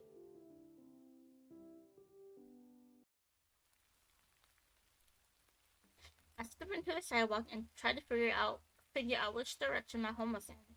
But as you noticed, the flyers posted everywhere. If friends of a Kennedy family are missing, you know where they are, send a letter to. The reward for bringing them in is 10 million. I speechlessly stared at the paper, at the bottom of which Roy and my photos were included. Our parents are already dead. What do they stand to gain from taking our lives as well? Feeling on edge, I walked further on. For long, I located the mansion. The exterior was the same as always. The only difference was that it was abandoned now. I entered through the unlocked front door. sound of my footsteps echoing through the main room. Most of the furniture was gone, probably stolen after the attack. I went upstairs, hoping to find my parents' bodies. Fortunately, the rooms were now empty. Even the bloodstains had been cleaned. Not a shred of evidence left behind. A few bags and coats were left behind, but even my personal belongings had been stolen. I closed my eyes and tried to hold my sad thoughts back. Those people took away my parents, my peaceful life.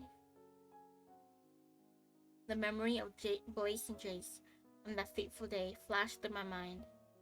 I still couldn't believe what they had done to me. Eventually, I led to another memory. I recalled the bottle Roy had shown me on the storage room weeks earlier. I searched for it, hoping it was still there. There were piles of books and damaged furniture everywhere. The place had practically been turned upside down. The glass cabinet, of course, was broken, and there was nothing inside of it. However, a small wooden box that was half buried under a pile of books caught my eye. I carefully retrieved it before checking it from each angle. I ran a finger over the strange imprint on the back of the box, removing the dust. Then suddenly, the lid popped open. Ah! This is the potion! While I examined my discovery, the footsteps began to echo through the hallway. I swiftly placed the box back in its place and hid myself behind the window curtains. Where's that potion? I know the extra dose is made. Tell me! I quietly peeked out of a small hole in the fabric to see an unfamiliar man pulling a young boy into the room with him.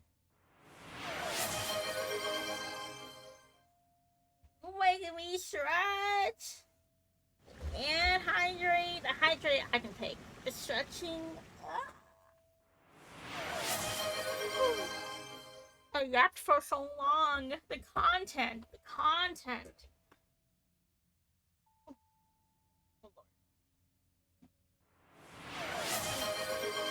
Oh, my back. Oh.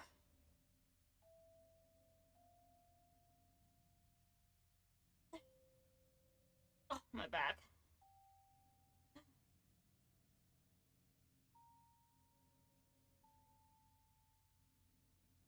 Wow.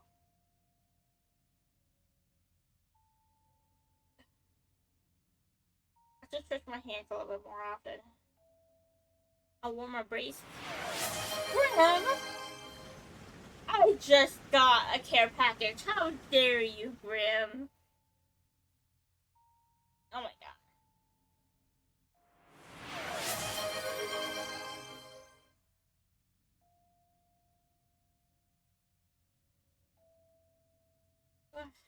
Well, I guess I'm gonna be standing stretching for a little bit. You can yap at me some more.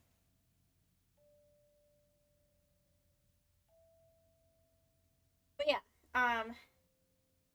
my setup is gonna be a mixture of colors.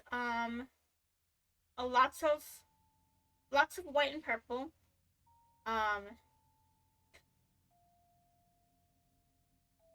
I do take care of yourself. You take care of your hands a little better. Okay, first it was the nail. That wasn't as bad. Okay, but I know what happened after that. I know what happened after. Huh? Okay, you be careful.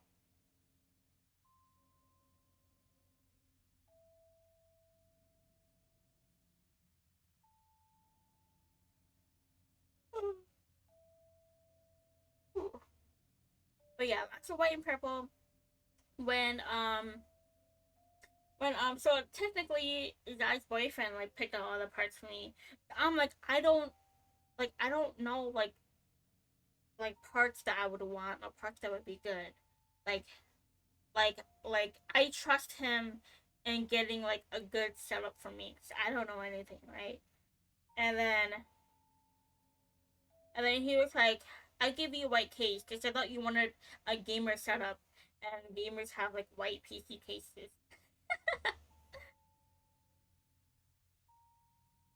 Okay, but I can't help it when my fingers bleed every time I use them. Then don't use our fingers until they heal.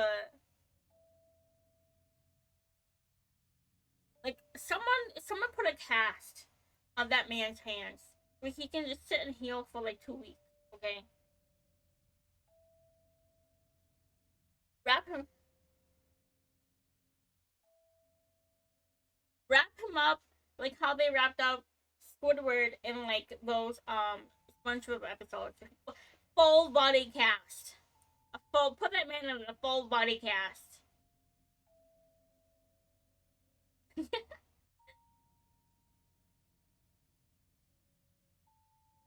Take care of your fingers. You can't game if you don't have usage of your fingers. You can't draw without the usage of your fingers either. Well, I mean, technically, okay, no, I take it back. You can't. You can't draw without fingers. But you can't game. You can't Elden Ring without your fingers.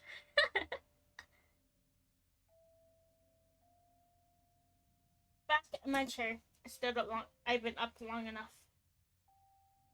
The blood flowed down to my legs. Okay, but I think it's time for you to start learning how to be ambidextrous.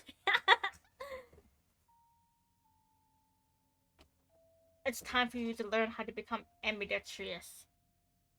Start from scratch with your left hand.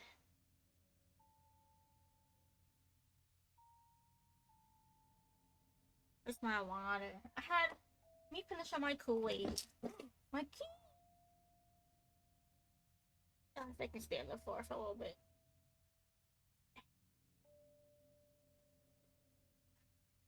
I got Kool-Aid. I got like 2 packs of Kool-Aid in my water bottle. Wish I did 3.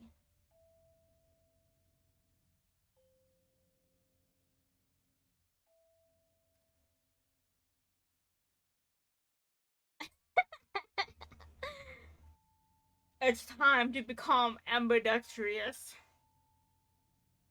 But like, wouldn't that be like a cool trivia about you can tell people? Because my right hand kept getting damaged, I had to learn how to use my left hand, and I'm ambidextrous.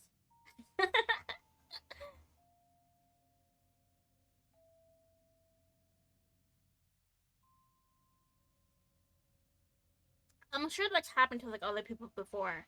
They've had to use the non-dominant hand to learn.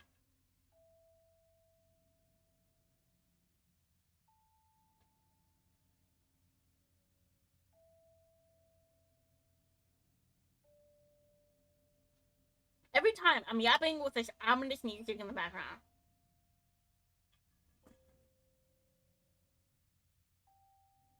Okay. Oh my, that's Roya. Spit it up, boy. You must know where it is. I don't know anything. Don't play dumb. Your parents wouldn't have hidden it from you. I told you that I don't know.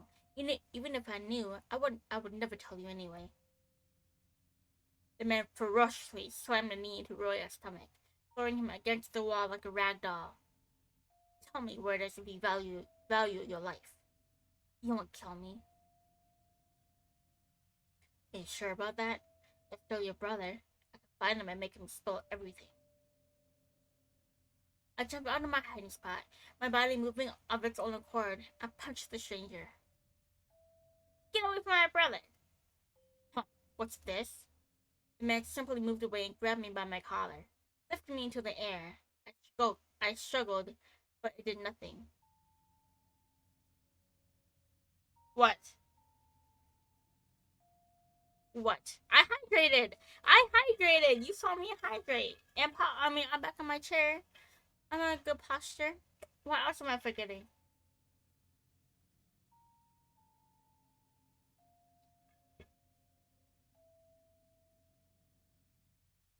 What am I forgetting? What did I forget? I stood up extra long for your stretch too. Okay. Okay.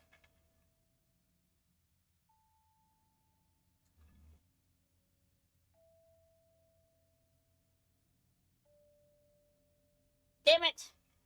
I fucking knew it. I did. Okay, I did pack some games. Okay, you know what? Let me send you. Let me send you my list right now because if I don't do it right now, I'm gonna forget. I don't know if they're good, games, but like I haven't played them. But they're games nonetheless.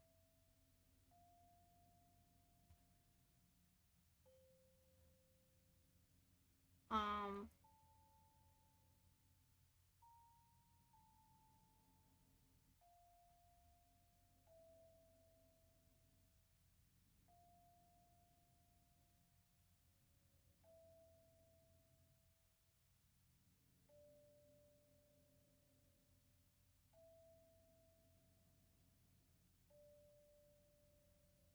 did you DM me?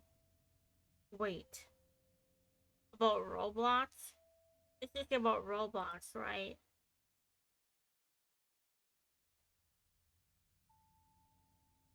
With them? Them as in people or them as in games?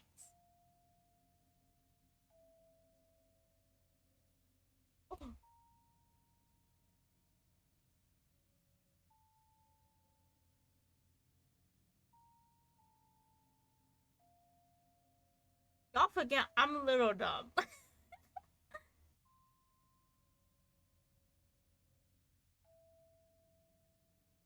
I don't know if these are good games though. The only good game I can assure is the game Pressure because I literally just played it last night. And I keep dying.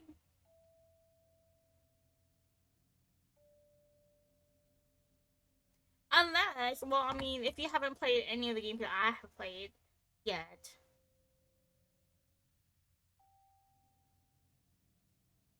We can also do these.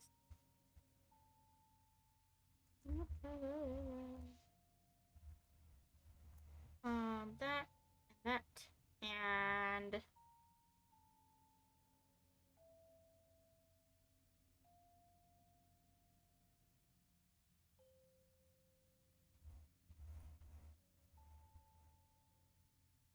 and that.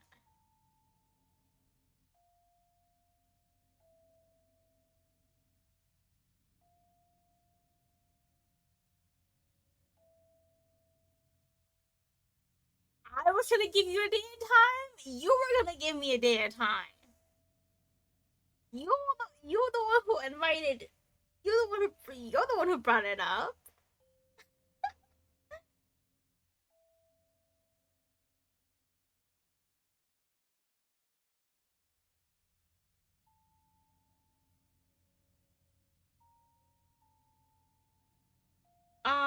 Let me look at my schedule.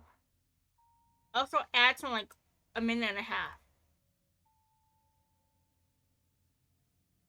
You're the one who thought it date.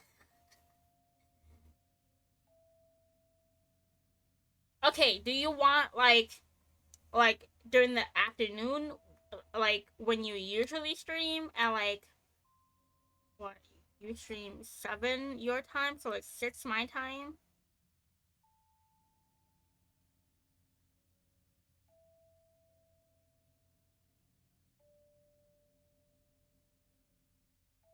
Yeah, okay. So I'm down pretty much. Yeah. I don't do a lot of like afternoon streams, so that's good for me too. So we can do, if it's just gonna be me and you, we can do,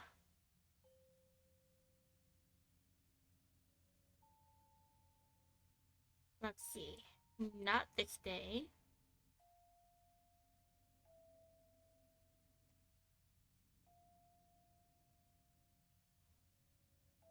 Delete this.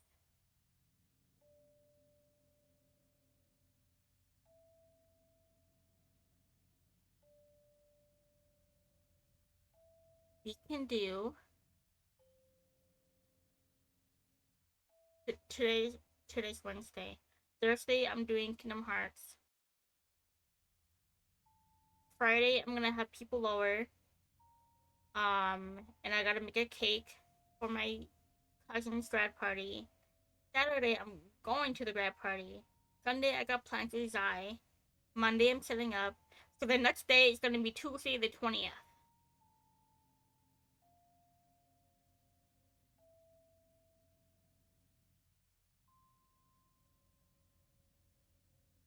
Tuesday the 20th, and you usually stream.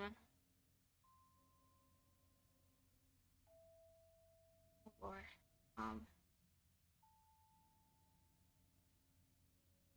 7:30 Eastern, so that's 6:30 my time. So we can do Tuesday the 20th at 7:30 your time, which is 6:30 my time.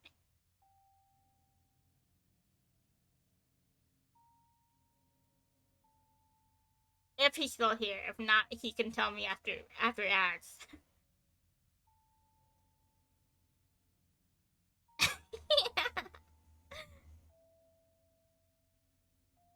We'll see you after ads. Let me go. You must be Junoru Kinriki. Hang on, yeah, I'm holding on. But let me continue some of the story. Can't believe my luck, winning 2 prizes on the same day. Juju, what are you doing here? Stop staring, run away already. Old man, you shouldn't have involved my brother in this. Rhea grabbed the knife with his bare hands and pulled it from the man's grip. He jumped to kick the man's face to free me. In reflex, the man covered his face and stumbled back. I could see blood dripping from his nose. Let's see. How should I punish you for hurting Juju? I cowered behind my brother, both amazed and afraid of his strength. I'm not going to pull it back anymore, you little brat. The man stepped towards us with his arm outstretched. While I held my breath, Roya courageously dashed forward.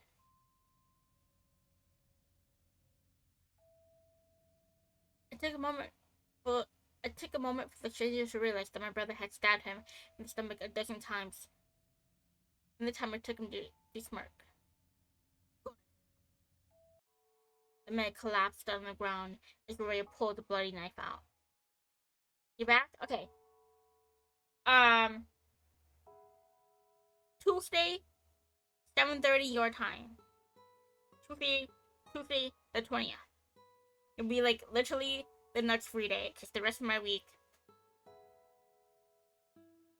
is fall.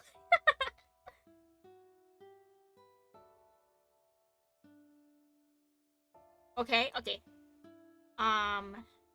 Let me mark that in my calendar now. 6:30 till like whenever time, because like I'm free whenever.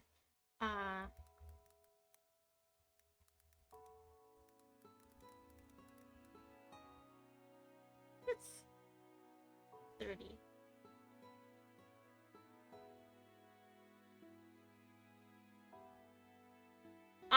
I can't. Okay, and then here's the list. If you still want it.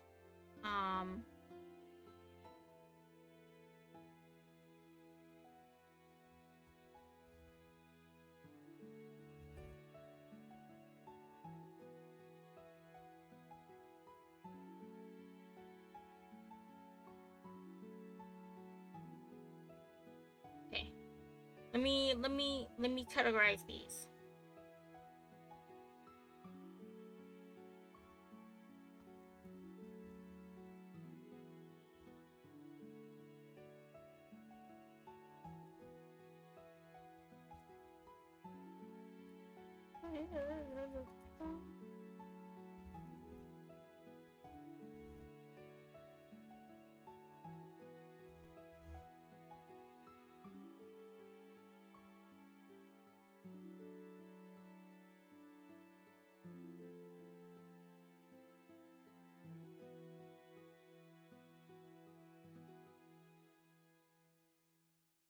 Okay.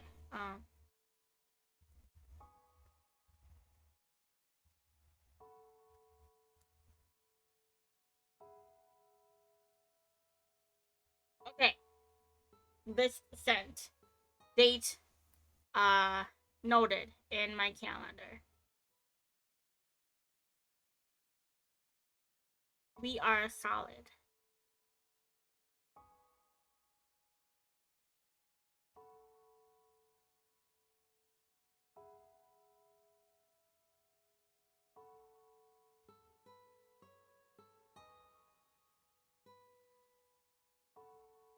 Okay. Let's continue. Is he dead? Yep, no doubt about it. When were you so strong? And why didn't you escape if you knew you could handle it? It's a long story. Before we dispose of the body, let me have a snack. Oh, see, he's already a zombie. Roya pulled up his sleeve of the corpse and bowed down. Ew, what are you doing? I'm gonna eat, silly head. Huh? Don't tell me you've turned into a zombie as well. You too, huh? Yeah, but why? Welcome to immortality, little bro. This is where his fuckboy era begins.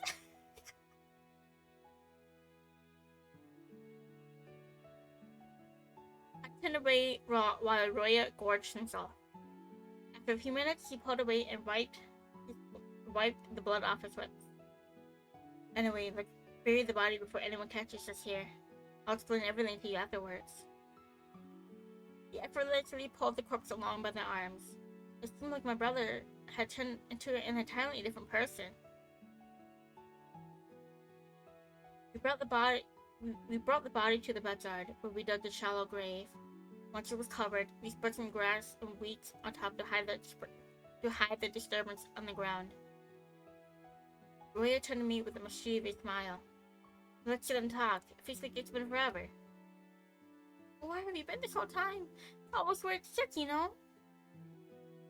Hey, that's supposed to be my line. One of Mommy's friends, Yokichi, gave me, took me in. Wow, you're a lucky turd. I was saved by one of the servants, but then she got scared and ran off alone. You know people are hunting us, right? Anyone who helps us is putting themselves in danger. Surviving on your own is tough, but it's kind of fun too. You said that you became immortal before, did you not?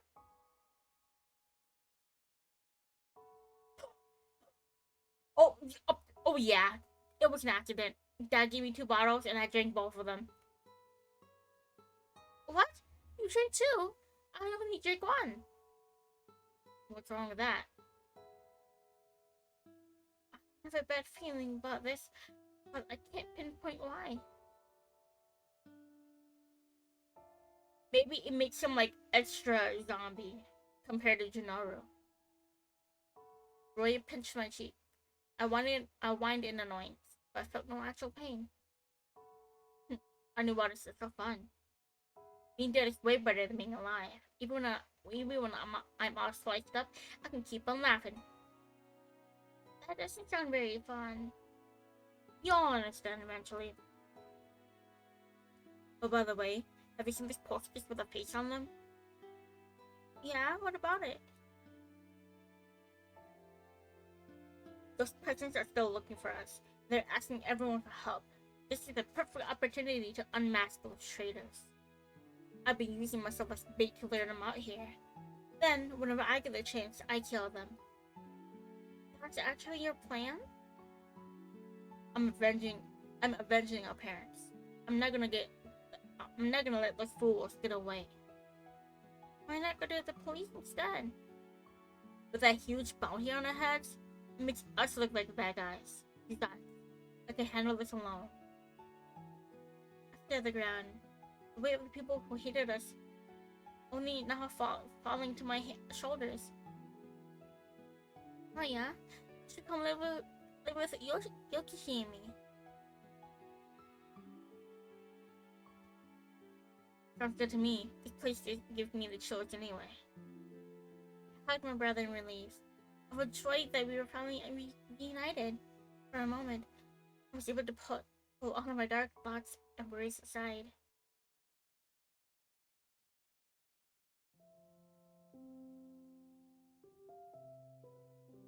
So, we live in a small, dirty house with no food. It's not that bad. The only room is comfortable, and the fridge is not empty. I thought you were living in a villa, not this rundown place. Well, what is there to eat? Baguettes? Camembert? Chicken casserole? That's not what I meant. You really don't understand how these bodies work, do you? Well, we're not wealthy anymore.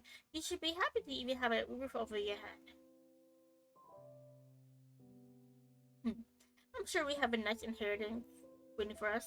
Big kids. Roya! Oh my god, this little brat. Speaking of which, we should look into that later.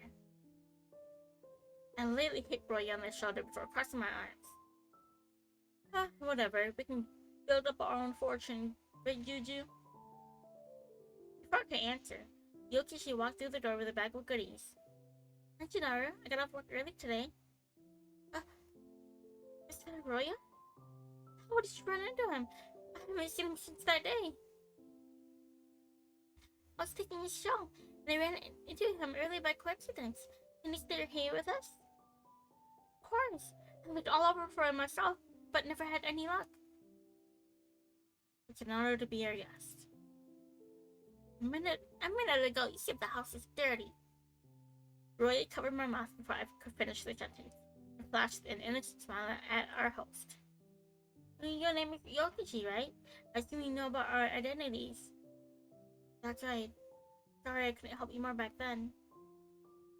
Anyway, let me show you to your room. No, I want to stay with Juju. My brother clung to me like a panda bear, pouting. We do not need to spend every second together. But we've been separated for so long. We need to spend more time together. Sometimes I wonder which one of us is the older one. Yokichi brought us back to our room and asked if we wanted anything to eat. Night before I came here. Oh, that's too bad. This is very delicious.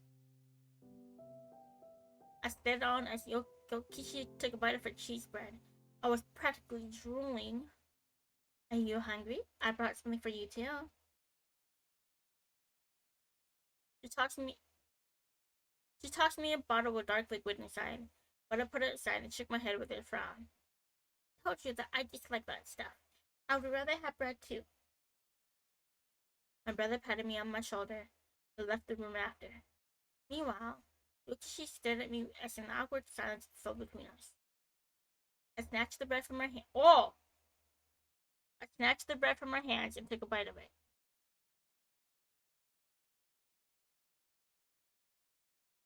I reached for my stomach as I started coughing frantically. Pain racked my body. It's even worse than the last time I tried to eat. Yokishi ran to me as tears started to well up in my eyes. I dropped the bread, barely resisting the urge to hurl. Sharou, what's wrong? Nothing. My stomach just hurts, but I'll be fine. She let me go after a forced smile. The next night, I couldn't fall asleep again, no matter how hard I tried. I hope turning to a zombie doesn't mean I have to stay awake forever. I had assumed zombies were immune to pain. Oh, but I was wrong. My entire body was burning up. Is it because that bite wound got infected? I touched my arm to find that the injury was healing properly. I laid on my side when pain filled my chest. My fingers clutching the blanket as I broke out into a cold sweat. My eyes landed on the bottle Yokishi had given me earlier. The contents were tempting, but I did my best to resist. I suddenly heard footsteps in the hallway and stood up out of curiosity. I was strong enough to walk, although I felt weak. When I peeked into the hallway, I found Roy sneaking around in the dark. Why are you going this late? Jeez, Juju, you scared me. I'm just going out for some fresh air. Don't let Yokishi know about this, okay? I know you're lying. Tell me the truth. I'm going to take us of more traders. If you want, you can come along. It'll be easier with the two of us.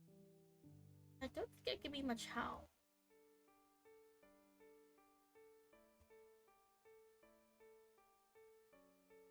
He ignored my words, pulling me along anyway. The streets were frightening in the darkness. I did not help that my parents always warned us not to go outside at night, as the village was dangerous. Rua didn't seem to mind in the slightest, however. I tightly clung to his arm and remained on guard, ready for anything to happen. Relax, bro. When I'm with you, there's nothing to be scared of.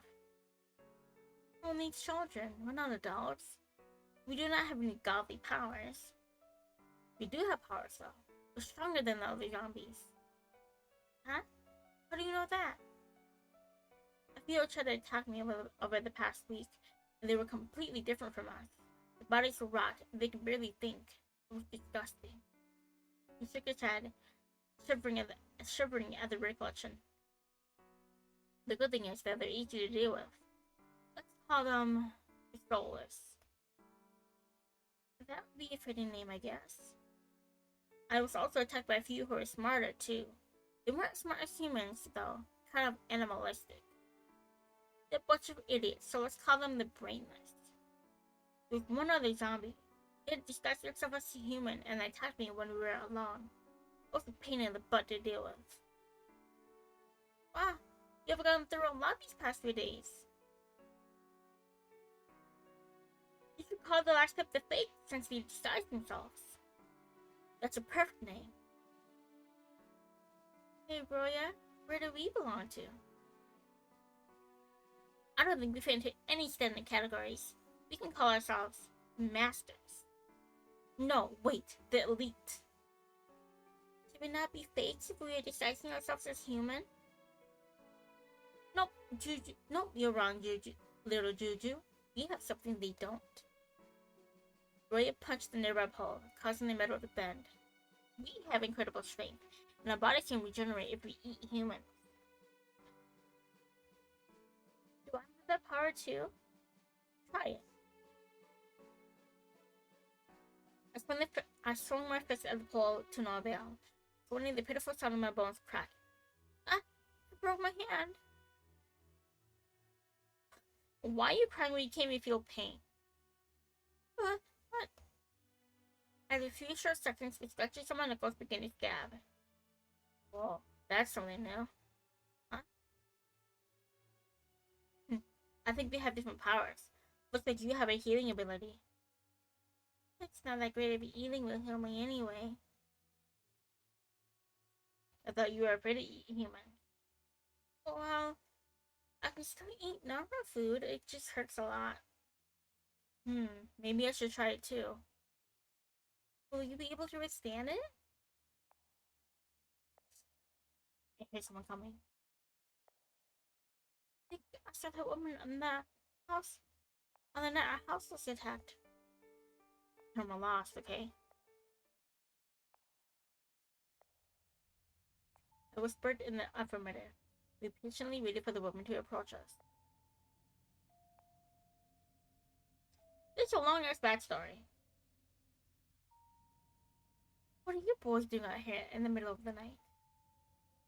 Can't find Mommy and Daddy. We're lost. Can you please help us, miss? Of course, my dear. Let's go to my house so we can call your parents. I'll give you some milk and cookies while you wait for them. The woman took us both by the hand and gave us a friendly smile. We entered a small, cozy home where we were led to the living room. Roy and I still putting on our innocent facade. Wait right here. I'm going to get those sheets for you. When the woman was out of sight, I sighed in relief. Is this what you have been doing this entire time? Letting strangers lure you into their homes? Sometimes. At least I'm kidnapped straight off the street. Brother, don't worry about me. I think it's pretty fun to give the peasants their dessert. The woman returned with a disappointed expression, although she maintained her aura of friendliness. Sorry, boys, there was no milk and cookies left, but I brought you something else instead. She slowly walked closer before suddenly grabbing Roya by the arm and injecting him with some sort of needle. Poison won't work on me. Are you sure about that, Roya Kinriji? Don't tell me you were one of the researchers. It's gonna be fucking Yokishi. The woman removed her long wig, and Roya's eyes widened in shock. You were the one who saved me at the mansion. Even if the masterminds are dead, I'm glad I still have 2 test subjects to work with. We need to get out of here. She knows too much about us. However, before Roya could take a step, he collapsed on the floor. Oh, the drug finally took effect. Sweet dreams, Roya Kenriji. Roya, what happened? Wake up! Don't waste your breath. I developed this drug especially for you monsters, so he won't wake up anytime soon. The woman walked up towards me with a menacing smirk. I tried to pull up Roy's body along, but before I could get anywhere, I was caught. I shivered at the thought of the laboratory-like room where we were brought to. What are you gonna do to us? I'm not gonna kill you if that's what you're worried about.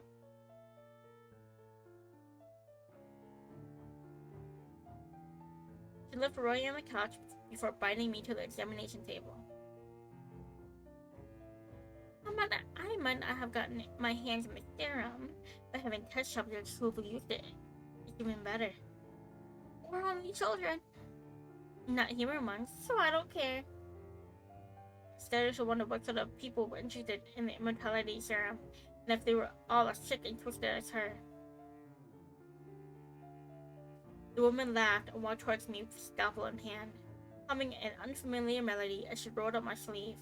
From the bead gleaming in her eyes, I knew she would not hold back. I have to wonder why you look so normal compared to those other pieces of rotten meat. I can't wait to find out what the secret ingredient is and how much your body can endure. Scalpel pierced through my arm and dug in wildly. No method to the madness. My panic, I begged for the woman to stop.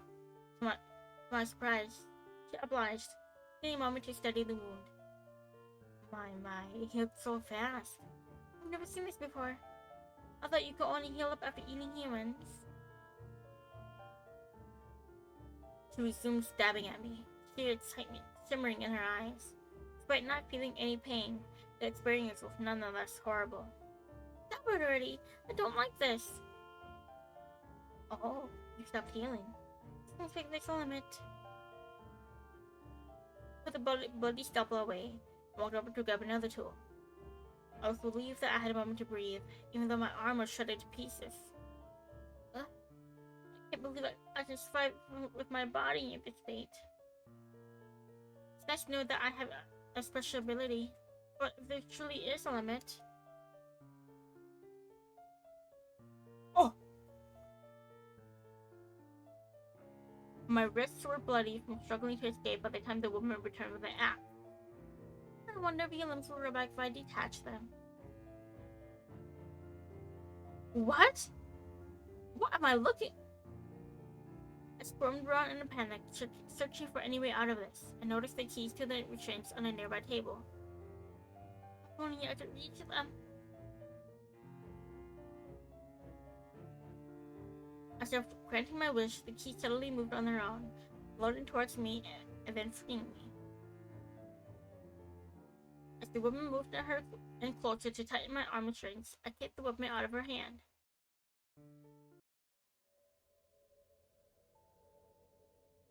When the axe landed on the ground, it started moving on its own, and it began hacking away at her from the feet down. I closed my eyes, shutting out the sight of the bloodbath. When the screams and cries faded away, I cautiously peeked through the gaps of my fingers. There was blood all over the floor and walls. After a few seconds, the axe finally stopped moving, returned to a lifeless object. What did I do? Do objects move to my will? Either way, we need to get out of here. I slowly crawled off the table to search for something to bandage my arm with. I certainly did not want to walk around in public with it visible. I tried to use my newfound ability to bandage myself, but it did not work out very well. Next, I tried to use it to open the cabinet door. Instead, however, I was simply pulled towards it. I'm supposed to need more training. I don't think I can manipulate things that are heavier than myself. Right, Roya. I hurried to my brother and inspected him. Thankfully, he only seems to be unconscious. I was so worried. With Roya on my back, I headed to Yokishi's house, praying she had not noticed we had ever left. How would I explain Roya's condition? My own, for that matter. I immediately noticed that the doors and windows had all been damaged, as if there was a break-in. She wasn't in her bedroom, so I continued looking until I found her at the other end of the house. I called out to her. She slowly turned around. However, she had a large, profusely bleeding bite wound. Nearby, there was a childlike zombie, who I presumed it was the culprit. I laid her lay down on the floor before dashing towards the enemy and knocking them onto the ground.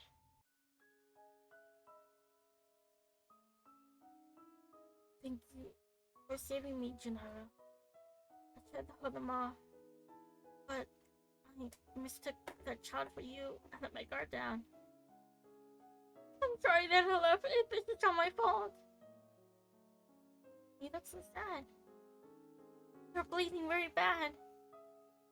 What are you saying? This is nothing. Yokishi gently wiped away my tears and smiled. Can I ask for a favor? Of course, anything. Can you put me out of my misery? I believe, after being bitten by one, I'll also become one of those mindless zombies when I die. Please, prevent that from happening, Junoru. I'm sorry for putting such a heavy burden on you. No matter what happens, don't cry. Promise me. She took a letter out of her pocket and put it in a nearby bottle. Emptied that over my jacket, and then lighted it with this. He nodded, trembling, as I firmly held Yoshiki's hand. She closed her eyes, and her body became heavy in my arms. If this is her last wish, it's the least I can do. My eyes were damp, my hands were trembling, but I held the lighter firmly as I dripped the coat over the corpse. A smoky scent filled the room as the liquid burst into flames. I fell back in surprise. Hungry. In my days, the zombie child I had knocked down before had stood up and was staring at me with hungry eyes. Behind them, I noticed even more zombies creeping through the hallway. I suddenly realized that this was no time to mourn. I grabbed Roya once more and dashed out of the house, headed towards the mansion since it was the only other place I could think of. This was the first time I was ever truly alone. There was no one to look after me, and I felt lonely. What should I do now, Roya? Wait until people come to hunt me? Should I go after them first like you did? Not as strong as you, though. I laid Roya on one of the beds and curled up next to him. I couldn't even tell if he was asleep or dead because he never had a pulse. Before I knew it, the sun had risen. It was already daytime. Over the next few days, I cleaned up the mansion. I had always disliked missiness, but more than that, I couldn't stand the reminders of what had taken place here. It took a few weeks for me to get things to a satisfactory level, but Roya had still not awoken. Over the course of tidying, I had found a few dollars that I had planned to use to buy food. I was thankful that not all of our clothing had been stolen in the disaster. Wearing an oversized coat I found in my father's room, I snuck into the village to go shopping. When I returned, found Roya sitting up on the bed. I ran over to him with open arms. Isn't that Dad's coat? I'm glad you're awake. I missed you so much. Was that asleep for that long? Been a few weeks. That crazy woman jerked you, remember? Right. Man, I'm so thirsty. Do you have any water? Yes, take this. Thanks, little bro. Anyway, tell me what happened while I was out. I recounted how I had managed to escape and what had happened to Yokizi. That's too bad. Lady seemed nice. She was probably one of the only people actually on our side. We should start looking for allies. Can you think of anyone? Yeah, there are none. We just need to focus on taking down our enemies. Hey, can I have a piece of that cake? I'm starving right now. Are you sure you can handle it? What are you talking about? Tasty. You should know how to pick them. I kept an eye on Roy as he ate, but there did not seem to be any problems. Once he finished the slice, he reached for another one.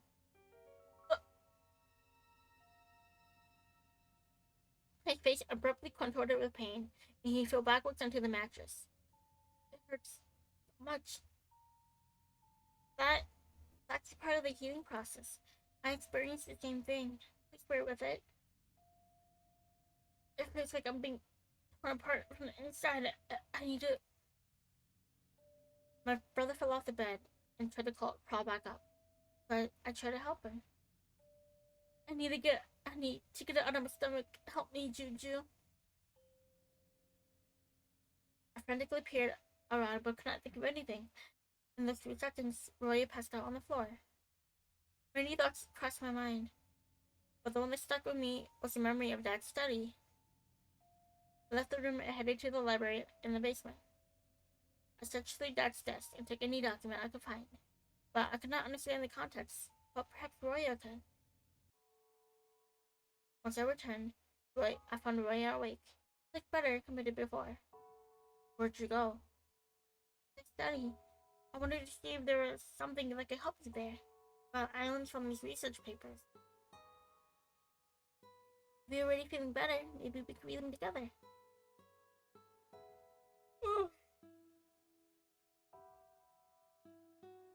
No need. I've already figured out the research. Brother liked to take his work with him, you know. Sometimes I'd help him organize his papers. Roya shared everything he knew. Apparently, the village had been struck by a strange illness.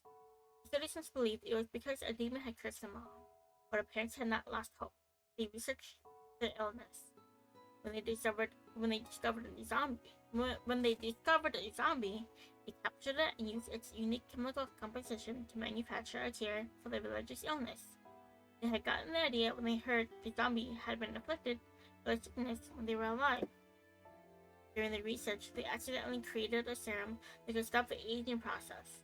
They thought they were on the right track, so they tried to perfect it, but it went nowhere. They abandoned the project and started over. However, some of the team wanted to continue the research. Mother and father refused to leave the project in those people's hands and fired them. It was after the incident that rumors about our family began to spread amongst the villagers. Of course, there were still many who supported what they were doing, especially the ill. Royce suddenly stopped talking, watching me as I took a bite of my sandwich. How can you stand eating normal food?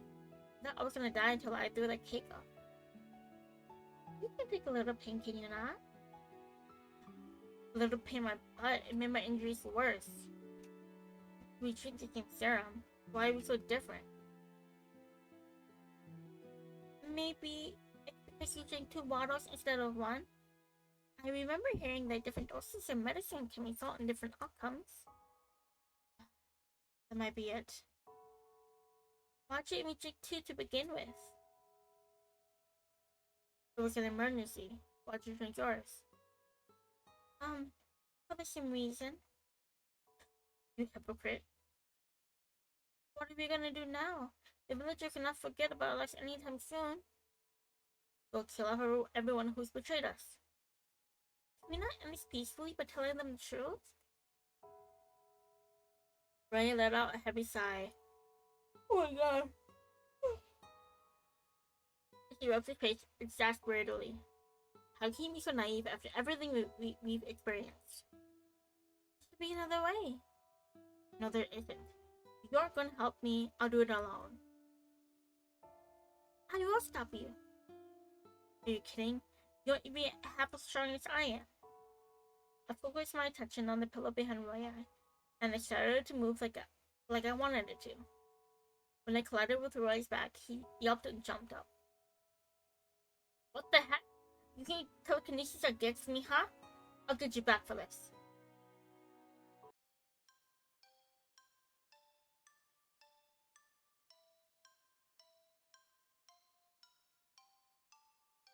I panicked when Roya reached out towards me. Before I knew what was happening, I flew up to the ceiling and was left staring down at my brother. I didn't even touch you. Since when can you fly? I'm not. This is. Began falling. Roya caught me before I hit the ground. With one arm, he helped me stand back up. Tears gathered around my eyes as I gasped for air. You can stick these stuff, huh? What a dumb power. It will be very useful when I have more control over it. Which reminds me, you should get used to your new body. Even though you don't feel pain, you should still be aware of your surroundings. If you aren't, you'll get stabbed and never even notice it. I will take care of myself.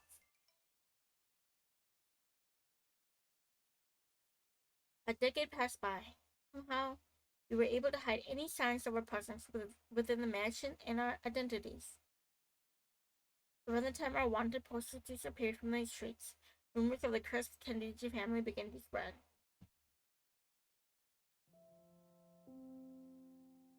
I took a sip of my tea while I browsed the newspaper. A report from a local kidnapping caught my eye. I'm so sad he's dead! Roya, why do you have to be dead? I miss you. I miss him.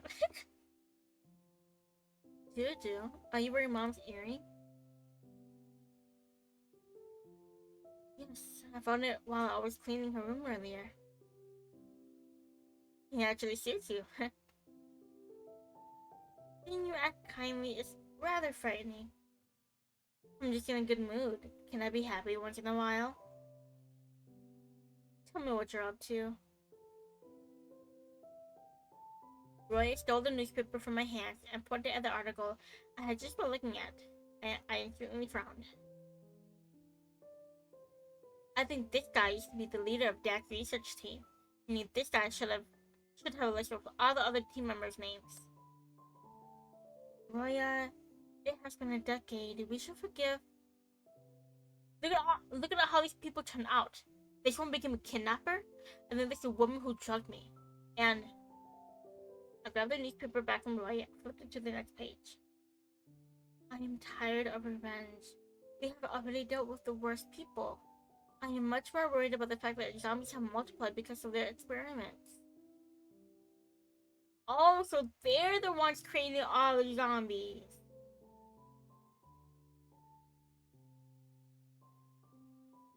My brother lowered his head, his hands trembling. Suddenly, he grabbed me by the collar. Did you forget about what they did to us? They betrayed our parents, killed them, and tried to do the same to us. Don't tell me you've forgiven them. I silently met Roy's gaze. I knew how he felt. fire within him had only grown stronger since that day. When I placed my hand on top of his, he let me go.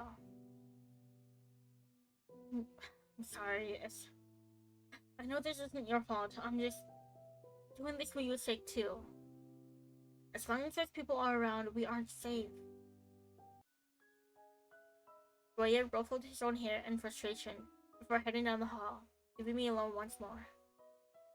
Took another sip of my tea, but it tasted salty. I brushed my cheek and felt the dampness of a teardrop. I had not even realized I was crying.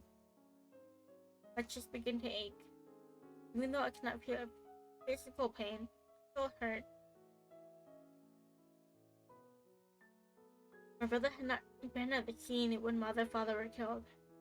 He did not know how they had died. And I knew telling him would only further fuel his anger. Jace, I hope you told me the truth. I pray mother is resting peacefully in heaven. Mother, I wonder how you are doing. I've heard awful stories about hell. Even if you cannot be together in death, I hope you can find peace in knowing your graves are together. I miss you so much. I closed my eyes and fell into a dreamless slumber.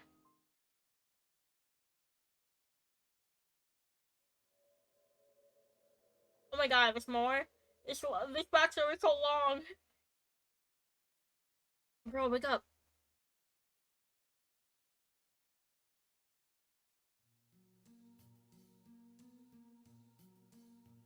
Roya shook my body.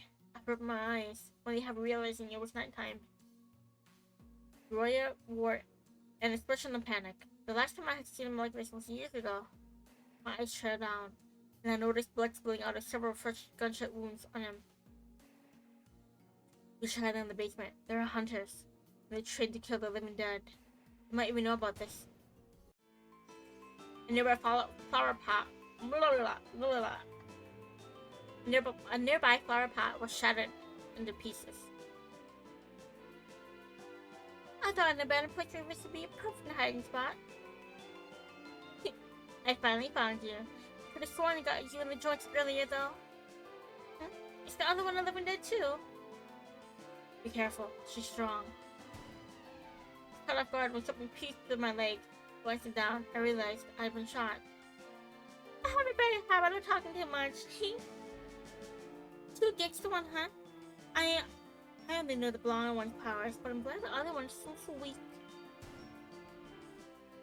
Ray pushed me aside at the crackling of another gunshot, taking the bullet in the shoulder. Rather than being afraid of the woman, I was terrified to lose my brother. We could run. That would certainly be useless against an experienced hunter. Not to mention, she would still attack us from a long distance. Either way, Roya appeared to be too wounded to do anything. It was my duty to protect him. I concentrated my thoughts on the furniture and hurled them at the woman using my telekinesis. I used a momentary shock to create an opening. I dashed closer to her and grabbed the gun right out of her hand. Get away from her!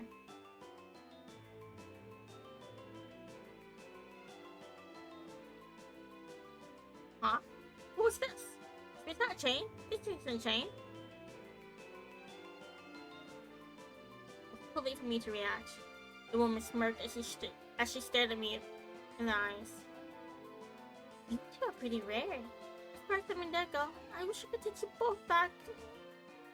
Oh, One Piece, but you've given me no other choice. I'll try to be gentle with you, so don't give me any more trouble. Sweet dreams.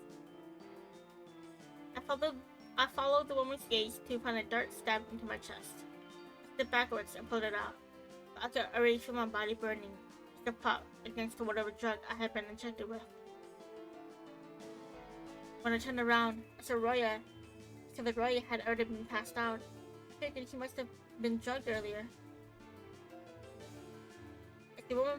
As the woman pulled another gun out of her holster, I sensed every inanimate object in the room flying in a random direction. I hoisted Roya onto my back and rushed towards the basement, carefully continuing my attack while I fled. My body was already slowing down, as if I was gradually falling asleep. I blindly brushed my fingers against the wall until I heard something click open. When I stepped past the entryway, I heard the footsteps come down the hallway. I quickly shut the door behind us and locked it. He should not be able to get in here. I'm so tired.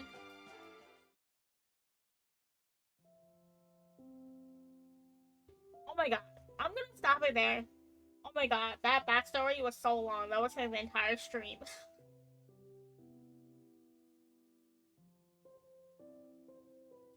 I'm gonna save here, but we learned a lot about Junoru and Roy's backstory and how they became to be the living dead.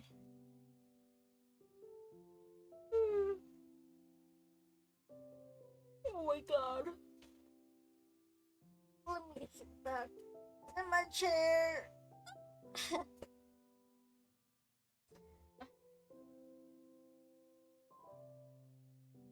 Okay.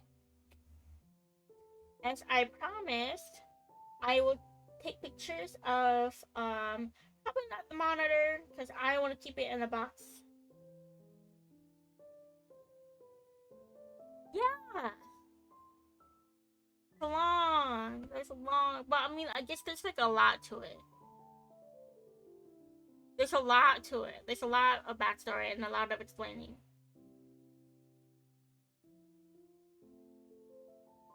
Oh, Lord, it's gonna take me like another 5 streams to finish Dark Knights. I still have one entire route to go.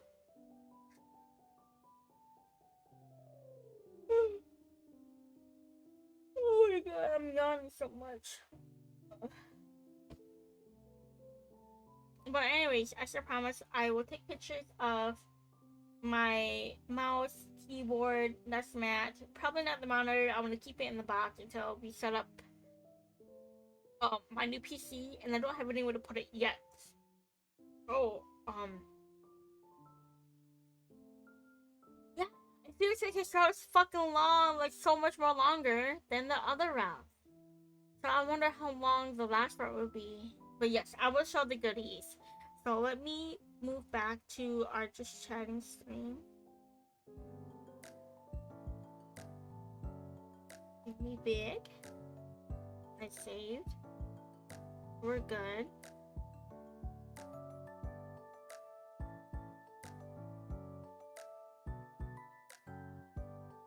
Okay. You will see me take pictures with my phone. And also ads are in like 10 minutes. So okay. So let me go back a bit. Let me drink my juice. Because that was a lot.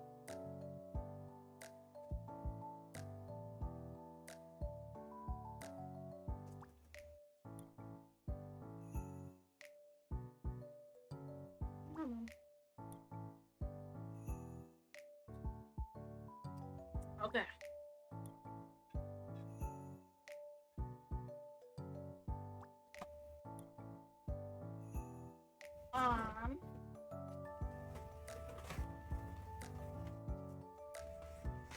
Hi, Guy Spafford. Hello, how are you today?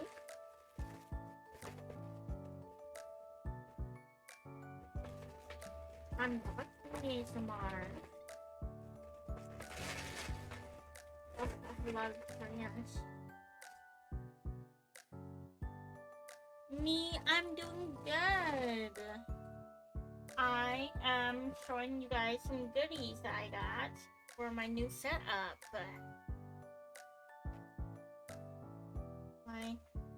You guys should see it, but my thermal paste. My invisible thermal paste. That would be for my PC.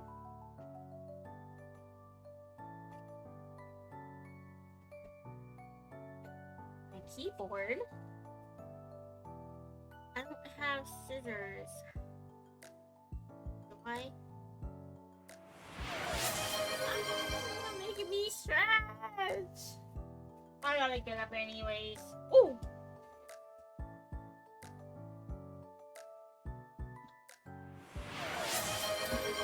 Move my chair.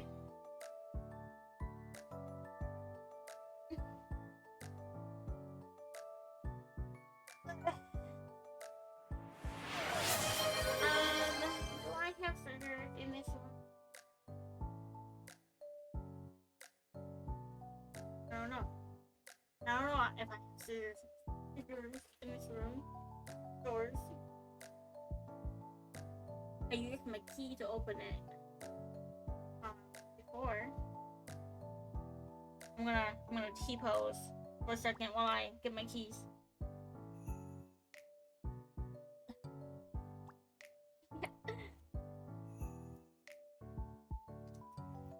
My key. Oh! You put me in a jar? Huh? Really? Well, I'm so gratefully showing you guys my new setup. Well, not well, that setup yet, but like some goodies.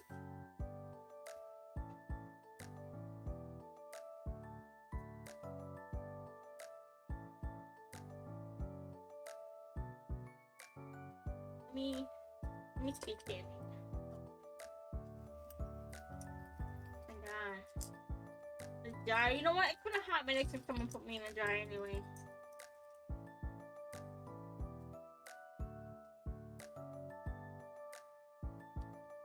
You know what'd be wild? If someone actually made like merch of them like in a jar.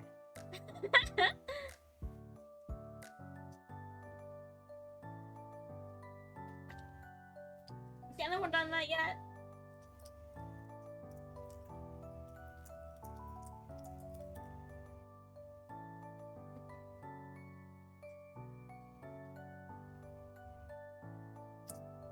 My keyboard. Go to my keyboard. The baby. The baby.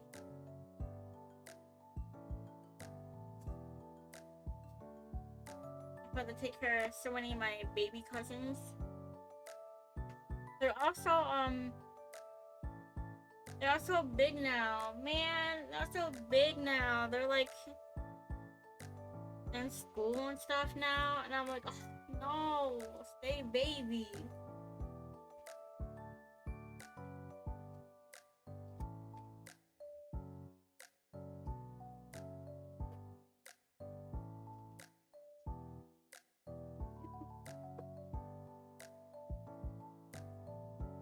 I'm gonna have to break down the boxes. Lots of recycling.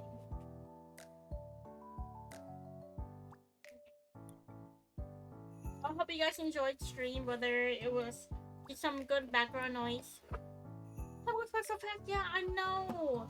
And I had to babysit my cousins the other day. Yesterday, I think. Yesterday? Right? No, not yesterday. 2 days ago. Monday. Like, they're like gonna be 9 in November. I'm like, it's been 9 years since you've been born? Are you kidding me?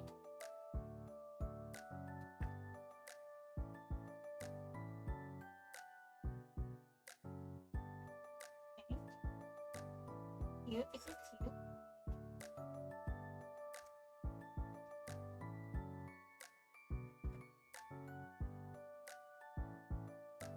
Okay. Here.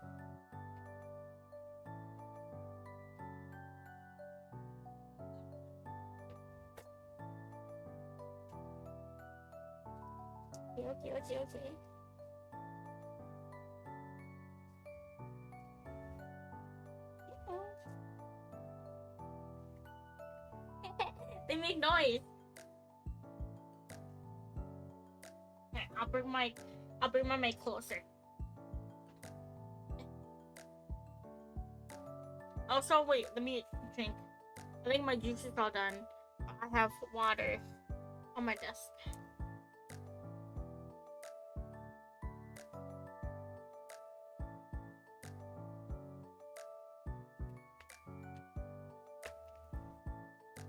That's starting in like 5 minutes, so I gotta hurry up. Let me bring my mic closer so you guys can hear my keyboard.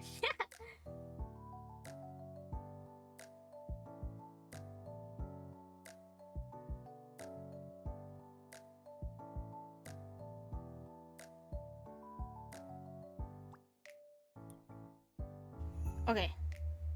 I don't know if this is close enough. You might be able to hear my fan too. It's like sitting on my laptop.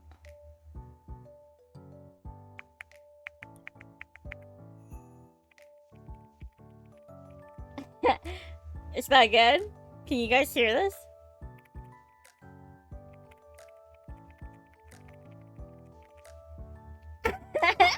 ASMR!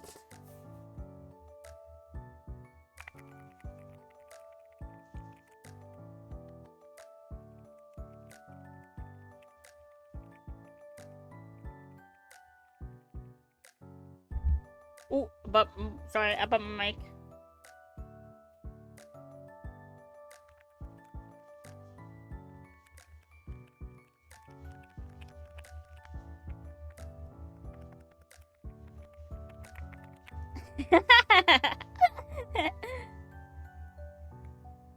I love it. It's so nice. I love it. I love it. I like them like creamy, soft, clicky noises. I don't really like the loud one. Oh, ads.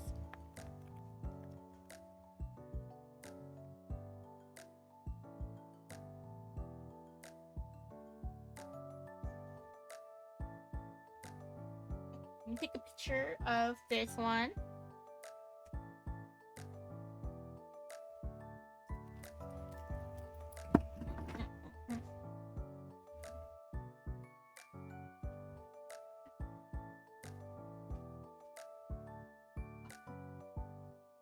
Oh, come on. Oh, come on. Oh, I was putting a blanket. I think it's called the Nimbus V3. I think that's what I ordered. Nimbus V3.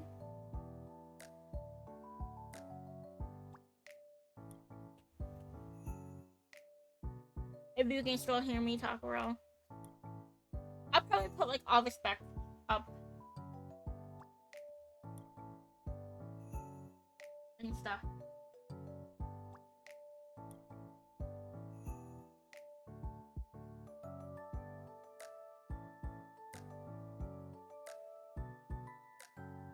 You see me taking my picture.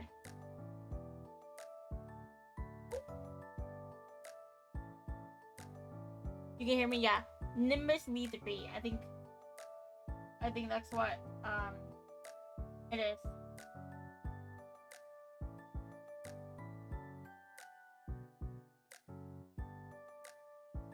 Oh my god. I'm gonna move it in and out. Okay. Okay. I will put that back in the packaging.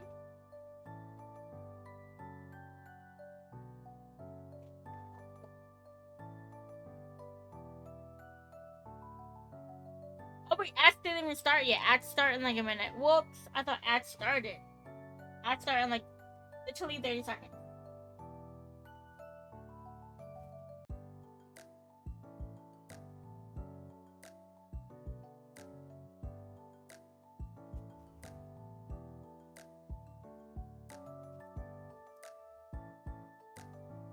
And it's 1 minute, everyone. You gotta go bathroom, go use bathroom. I'm just gonna be here kind of taking pictures of my stuff so I can show you guys. So you guys won't miss too much because I actually got stuff to take pictures of. Here yapping for a little bit. Come on.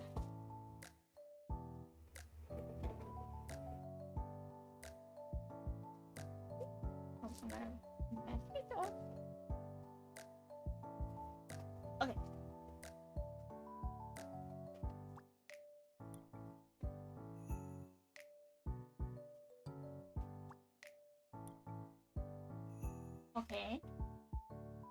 Okay.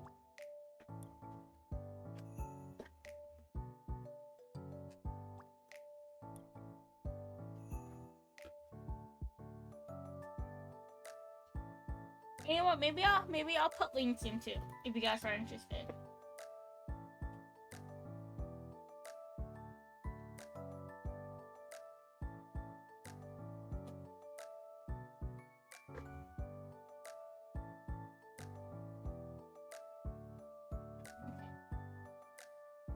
Let me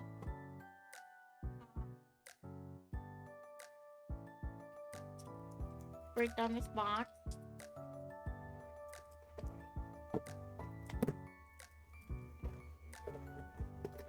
So I can recycle it.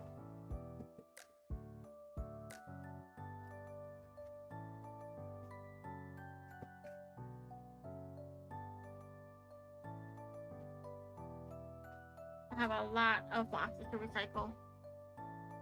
And then my desk mat. It's really cute. Me and Guy were on call looking at like stuff. Help me choose out like monitors and stuff. We're looking at desk mat. And then she was sending me some cute ones. I was looking at like the recommendation under those.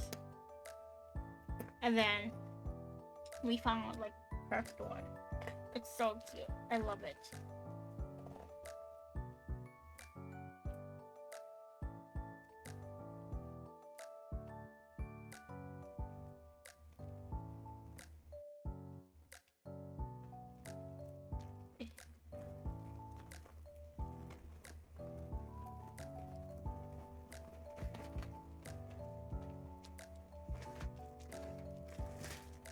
Cute little bag. I probably won't use.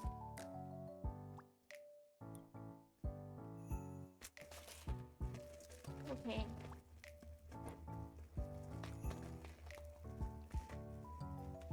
Oh. ASMR. ASMR.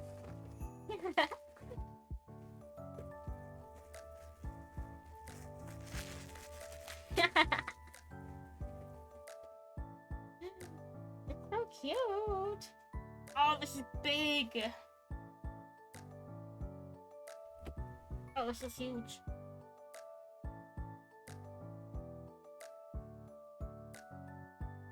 Huge. Huge.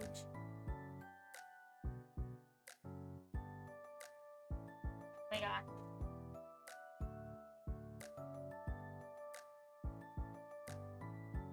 Back. I just opened my desk mat. And it's big. I knew it was gonna be big, but it's huge.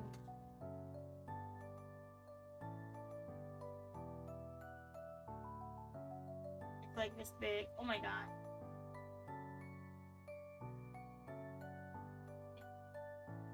Cute. So cute. How long? Oh. I don't really have a timer on. It's more like whenever people like want to change me back. Here, I can change myself back. Free of charge.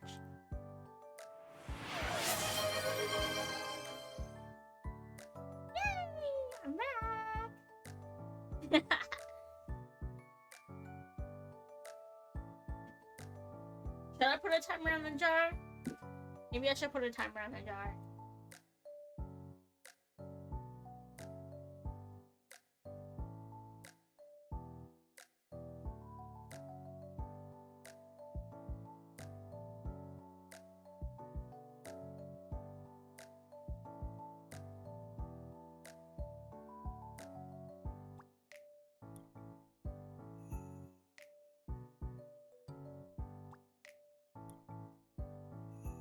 Nope, no timer on the jar.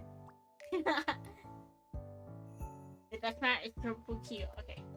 And then my mouse. Roll up. Roll up. Roll up. Like desk mat.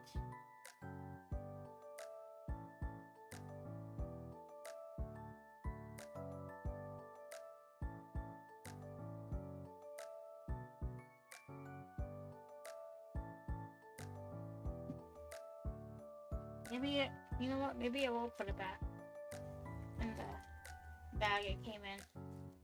I don't know if I rolled it up small enough though.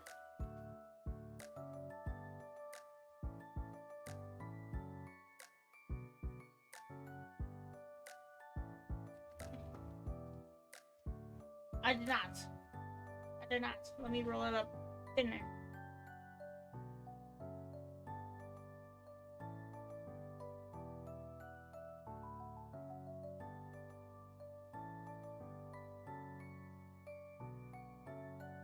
I'm building up anticipation. You guys can hear, but you can't see yet.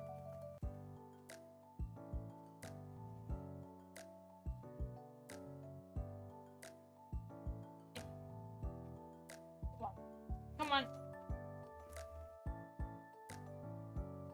Did I roll up the wrong way? I think I rolled it up the wrong way. Oh my god. Oh my god! My model. What the fuck is that?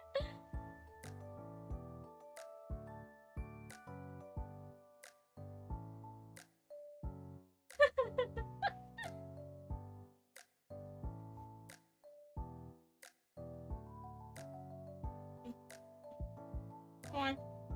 Come on.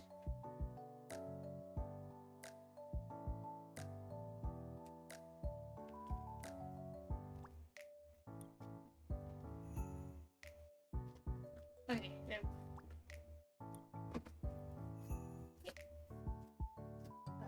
There. Right now, I have a press can here. Oh my god.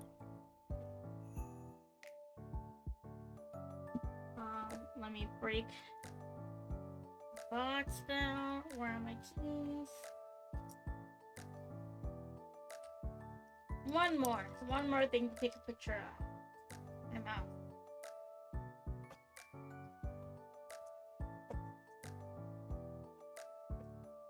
It's purple. It's gonna be a purple.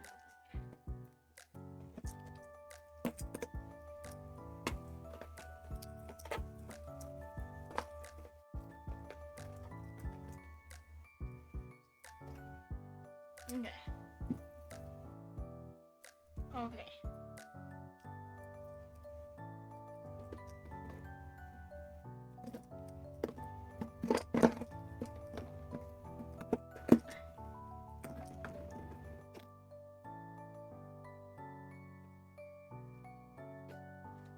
Oh my god, all these packaging for like one box.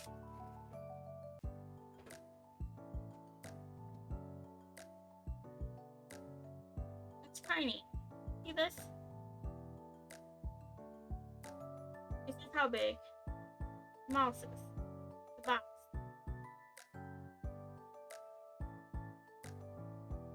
Okay. This is how big the box came in. The mouse came in. Huge. Like 4 times its size.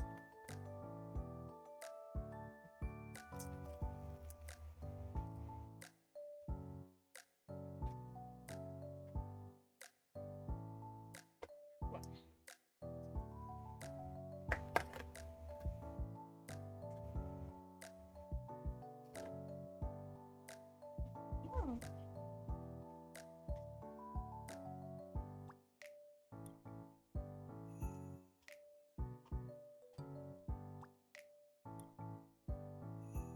Cute. And it has side buttons for a gamer.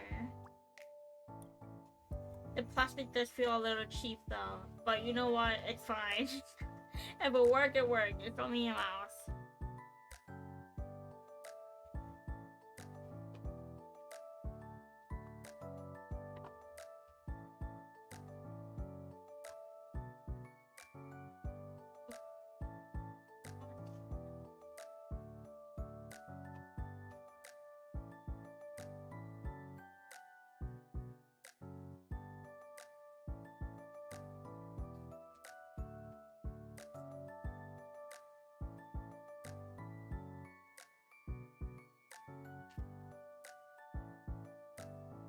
I know you're waiting. Hold on, hold on. okay.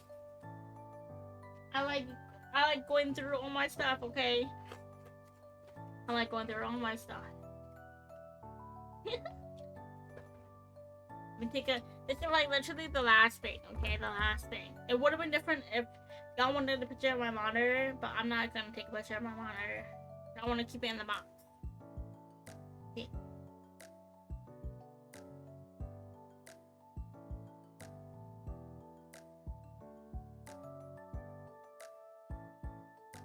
Okay. Okay. Let me send it to myself.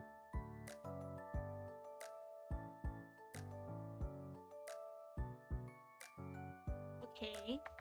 I just gotta get it.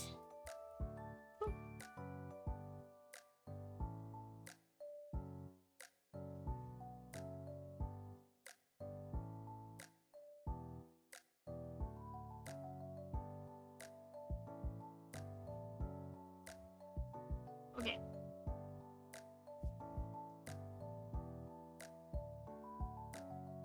Download. Oh my god, there's a piece of my hair and the there's a piece of my hair, one of the images, like a strand piece of hair. Whoopsies.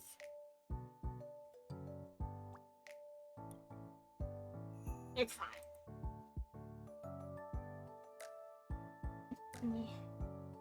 Let me get back up.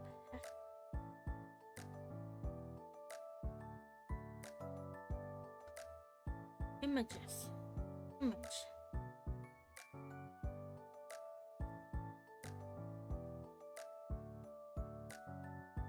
One.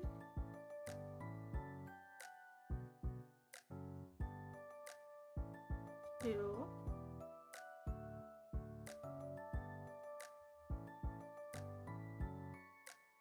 Three.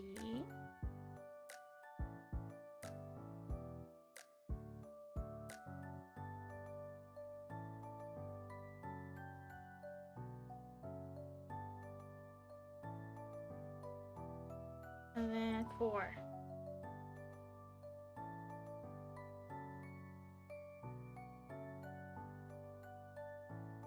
Okay.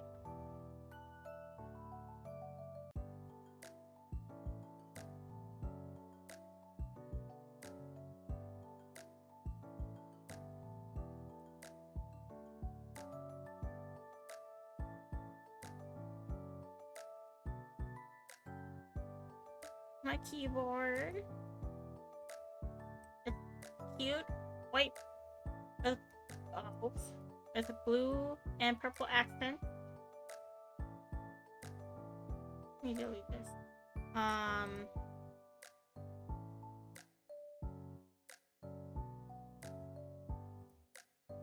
It's like a close up. Right? Okay. This is my desk mat.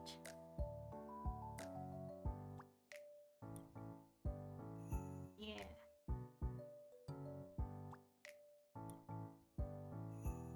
Right? That's cute. That's cute. And my mouse.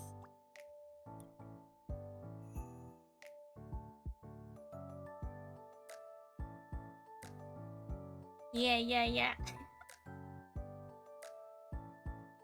Move it on there.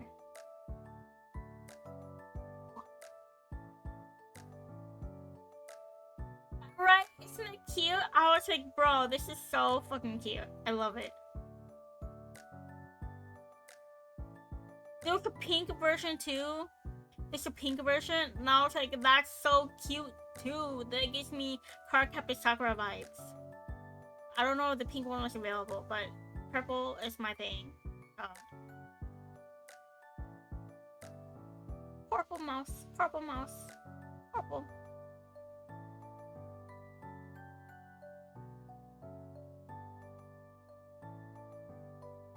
And then my PC will have a white case. The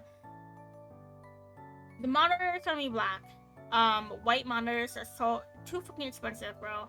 White monitors are too bougie for me. too bougie, too bougie. Black monitor it is.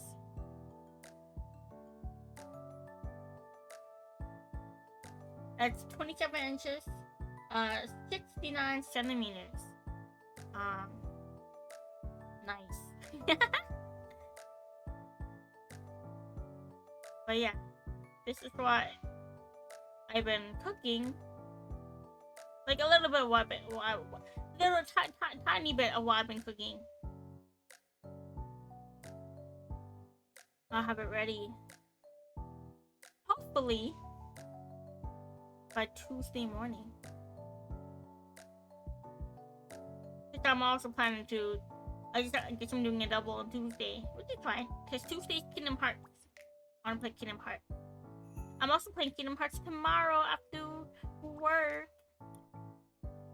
And I hope I can get through a lot of story tomorrow, but maybe not. I don't know, but get some good progress tomorrow for Kingdom Hearts. Yeah. I'll get first look.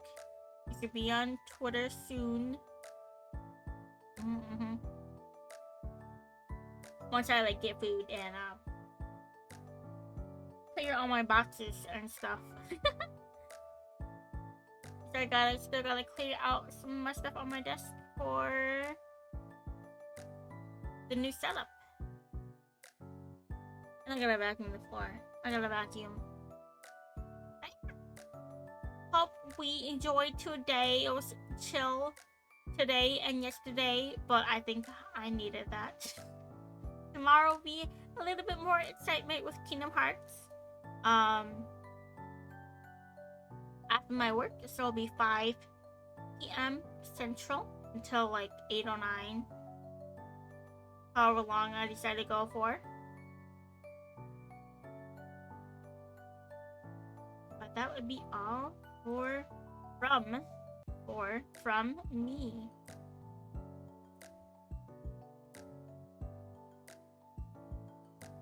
Yes. I hope everyone go drink water, go eat food, relax, chillax, take a break.